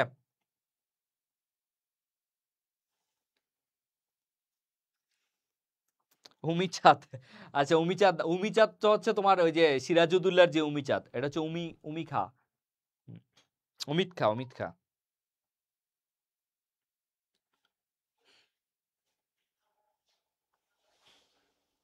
ওকে, ঠিক আছে। এবার আসো বাংলাদেশের ঐতিহাসিক স্থানগুলো একটু দেখি আমরা। বাংলাদেশের যেমন শালবন বিহার, এখানে কি কি পড়তে হবে? শালবন বিহার এটা কোথায়? এটা পড়তে হবে প্রথমত ময়নামতি কুমিল্লা, এটা অনেকেই হয়তো তোমরা গেছো। এবং প্রাচীনতম বৌদ্ধবিহার পরীক্ষা এটাও আসে, প্রাচীনতম বৌদ্ধবিহার কোনটা, এবং হচ্ছে এটা জানবা 7ম থেকে 8ম শতকে নির্মাণ করা হয়েছে, ঠিক আছে। আর এটার টোটালটা হচ্ছে তোমার শালবন বিহার, তো এটুকু জানলেই হবে। এটা ময়নামতি এবং প্রাচীনতম একটা বৌদ্ধ বিহার, এটা মাটি খুঁড়ে এগুলা পাওয়া গেছে, প্রায় 7ম থেকে 8ম শতকে নির্মাণ করা হয়েছিল, ঠিক আছে। ময়নামতি কুমিল্লা প্রাচীনতম বৌদ্ধ বিহার।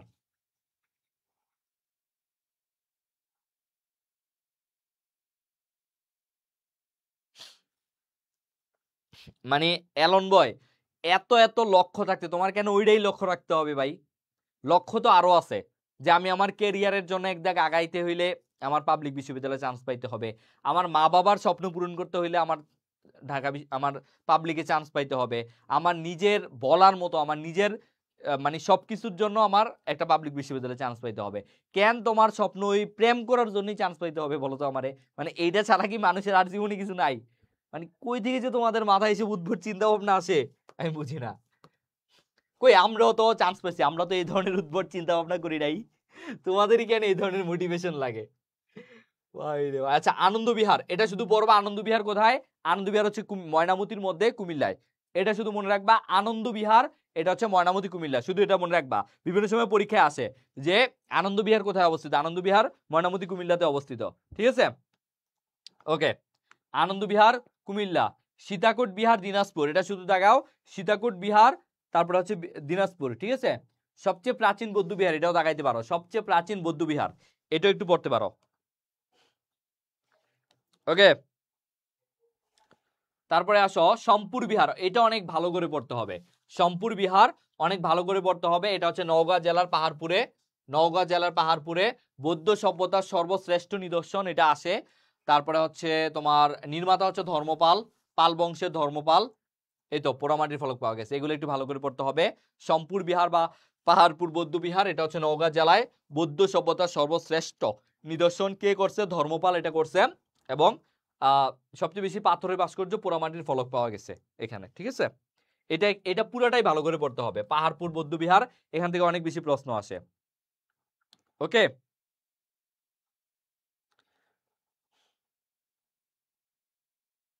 ওকে, তারপরে আসো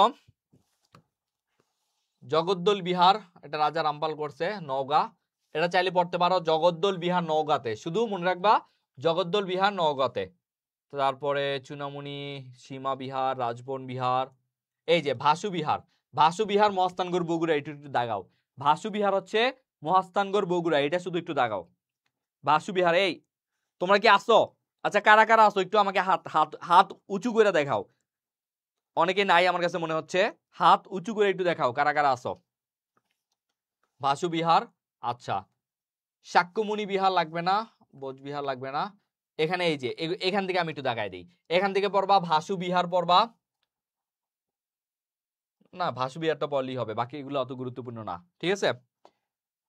এই যে দেখো এখানে প্রশ্নের ধরনটা কেমন দেখো, পাহাড়পুরে সম্পুর মহাবিহার বাংলার কোন শাসনে আমলে স্থাপত্য কীর্তি নিদর্শন, এগুলো এইভাবে আসে আসলে, ঠিক আছে। ওকে, তারপরে দেখো ইন্দ্রাকপুর, এই যে ইন্দ্রাকপুর দুর্গ কিন্তু আমি তোমাদের আগেই পড়াইছিলাম। ইন্দ্রাকপুর দুর্গ এটা হচ্ছে মুন্সিগঞ্জে, এটা মনে রাখবা। ইন্দ্রাকপুর দুর্গটা হচ্ছে মুন্সিগঞ্জে, আর 11 সিন্ধু দুর্গ হচ্ছে কিশোরগঞ্জে, ঠিক আছে। এটা ইসাখার দখলে ছিল।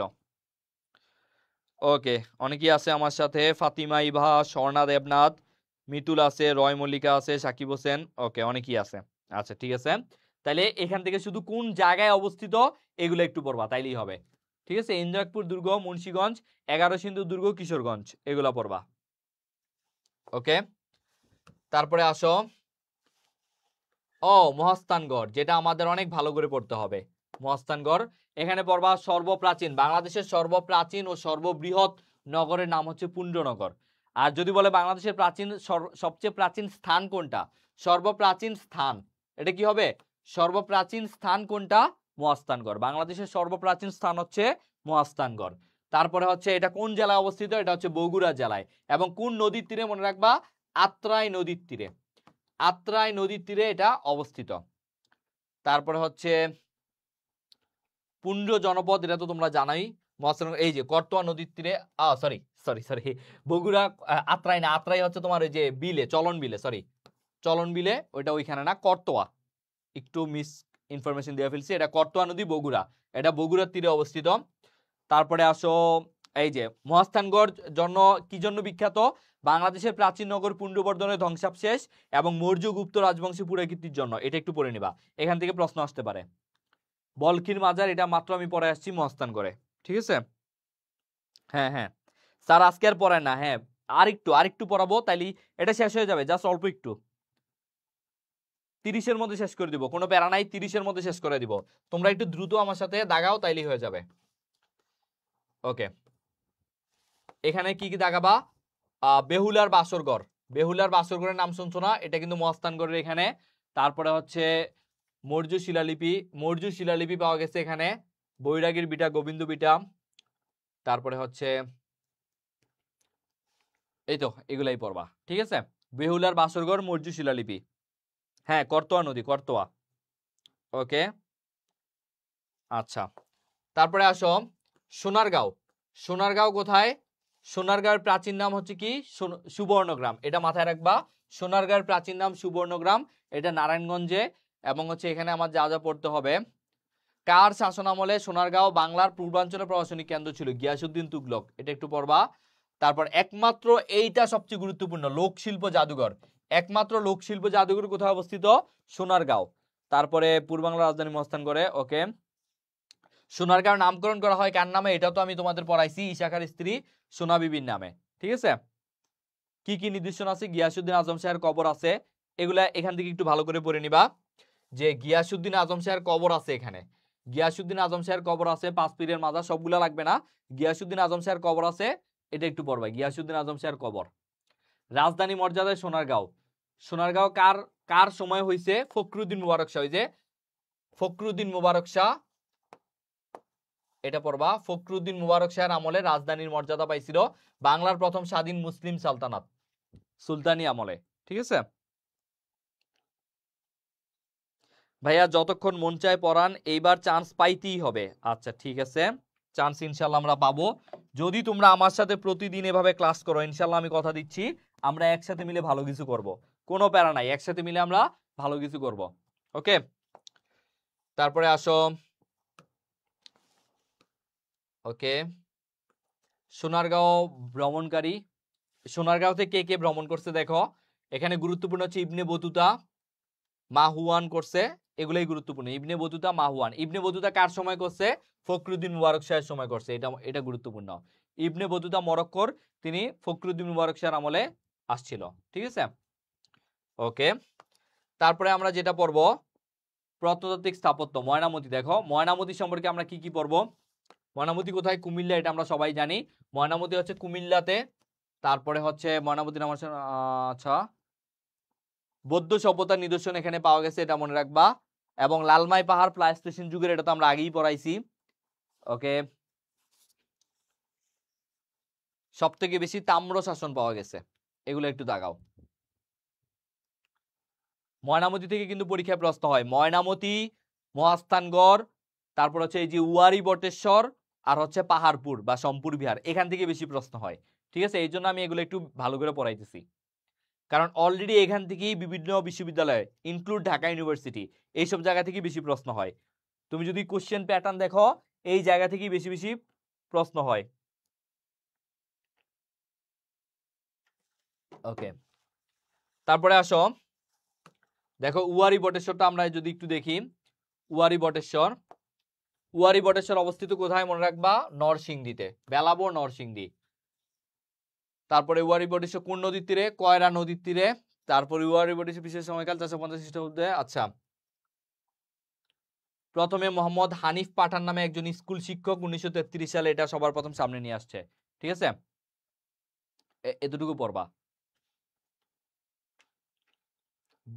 বেলাবো নরসিংদী, কয়রা নদীর তীরে মোহাম্মদ হানিফ পাঠান নামে একজন স্কুল শিক্ষক সবার প্রথম সামনে নিয়ে আসে। ওকে, তারপরে আসো আহসান মঞ্জিল। আহসান মঞ্জিল সম্পর্কে আমরা কি জানবো? আহসান মঞ্জিল হচ্ছে ঢাকাতে, এটা তোমরা সবাই জানো। এটা কে নির্মাণ করছে? ঢাকার নবাব আব্দুল গনি। ঢাকার নবাব আব্দুল গনি আহসান মঞ্জিলে নির্মাণ করছেন এবং আব্দুল গনি খাজা আহসানুল্লাহ। আচ্ছা, তারপরে আহসান মঞ্জিল জাদুঘর প্রতিষ্ঠিত 1992। আর এখানেই কিন্তু 1901 সালে সবার প্রথম বিদ্যুৎ আসে। বাংলাদেশে সবার প্রথম বিদ্যুৎ আসে কোথায়? আহসান মঞ্জিলে 1901 সালে। নবাব সলিমুল্লাহ কিন্তু এই পরিবারের সন্তান, ঠিক আছে। উত্তরা গণভবন, এটা শুধু জানবা উত্তরা গণভবন নাটোরে। উত্তরা গণভবন কোথায়? নাটোরে। এটা খুব ভালো করে পড়বা। উত্তরা গণভবন হচ্ছে নাটোরে। আর কে নির্মাণ করছেন? রাজা দয়ারাম রায়। এটা একটু পড়ো, যেহেতু এটা বারবার আসে, সো এটা একটু পড়তে হবে। রাজা দয়ারাম রায়, রাজা দয়ারাম রায় এটা পড়বা। আর উত্তরা গণভবন হচ্ছে নাটোরে, এটুকু পড়বা, এর বেশি লাগবে না, এর বেশি লাগবে না। উত্তরা গণভবনের প্রথম মন্ত্রিসভার বৈঠক করেন রাষ্ট্রপতি জিয়াউর রহমান। যেহেতু এবার জিয়াউর রহমান নিয়ে আসতে পারে, তাই চাইলে এটাও এক নজর দেখতে পারো যে নাটোর গণভবনের প্রথম মন্ত্রিসভার বৈঠক করছেন। এটা এক নজর দেখে রাখো, ঠিক আছে। ওকে, আমরা আর বেশিক্ষণ টাইম পড়াবো না।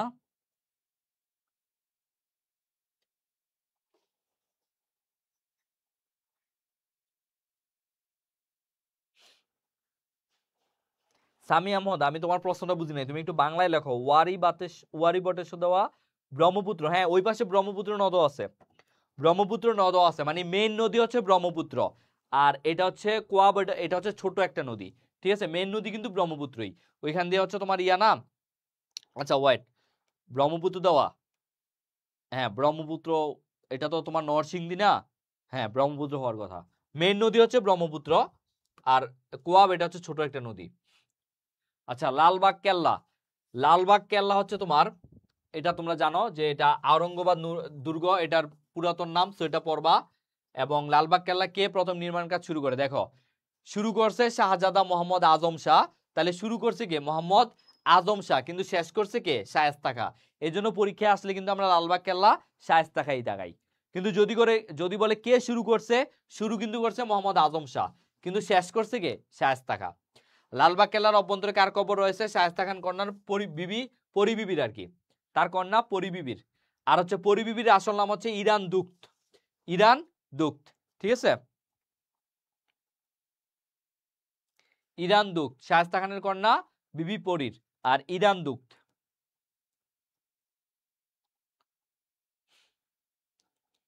দাগাইছো?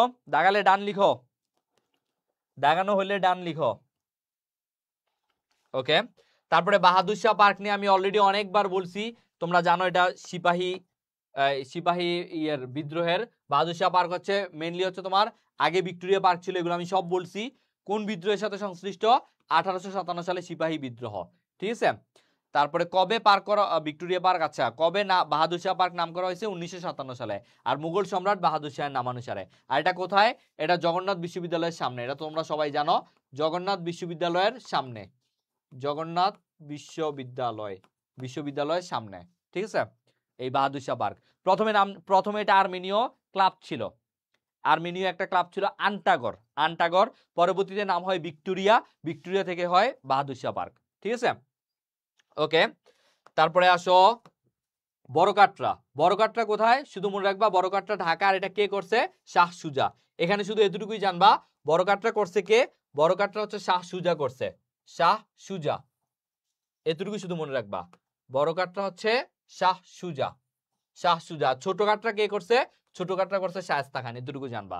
বড় কাটরা শাহ সুজা, ছোট কাটরা হচ্ছে শায়েস্তা খান, এতটুকু জানলেই হবে। একটা হচ্ছে চকবাজারে, আর একটা হচ্ছে, দুইটাই চকবাজারে আর কি, বড় কাটরা ছোট কাটরা।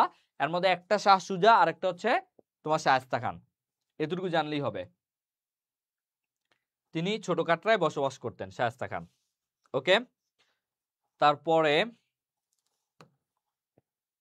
320 নাম্বার পেজে আমরা চলে আসছি। সো আমাদের 330 পর্যন্ত ছিল মনে হয়। আচ্ছা, তাহলে আজকে আমরা এখানে শেষ করে দিই, আর পড়াচ্ছি না। ইনশাআল্লাহ নেক্সট ক্লাসে বাকিরা সবাই আসলে তারপরে আমরা, তাহলে সবাই একটু টাটা দিয়ে দিই আমরা। সবাই ভালো থাকো, সুস্থ থাকো। বাকি 10 পেজ ইনশাআল্লাহ আমরা নেক্সট ক্লাসে পড়ে ফেলবো। 320 থেকে আমরা পড়বো, ঠিক আছে। ওকে, 300 এটা যেহেতু বেশি টাইম লাগবে না, সো আমরা এটা শেষ করে দিতে পারবো পরের ক্লাসে। এখন আর অত বেশি বুঝানোর অত ক্লাস নাই, সো ইনশাআল্লাহ আমরা পারবো, ঠিক আছে।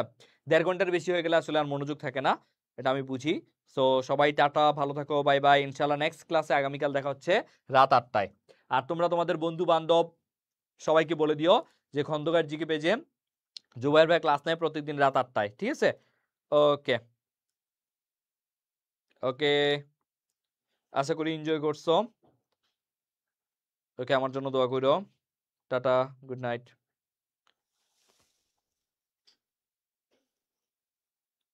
প্লাজো হয় ঢিলে ডালা, প্যান্ট হয় টাইট, এখন আমি ঘুমাতে যাব, সবাইকে গুড নাইট, টাটা। রিপন দা।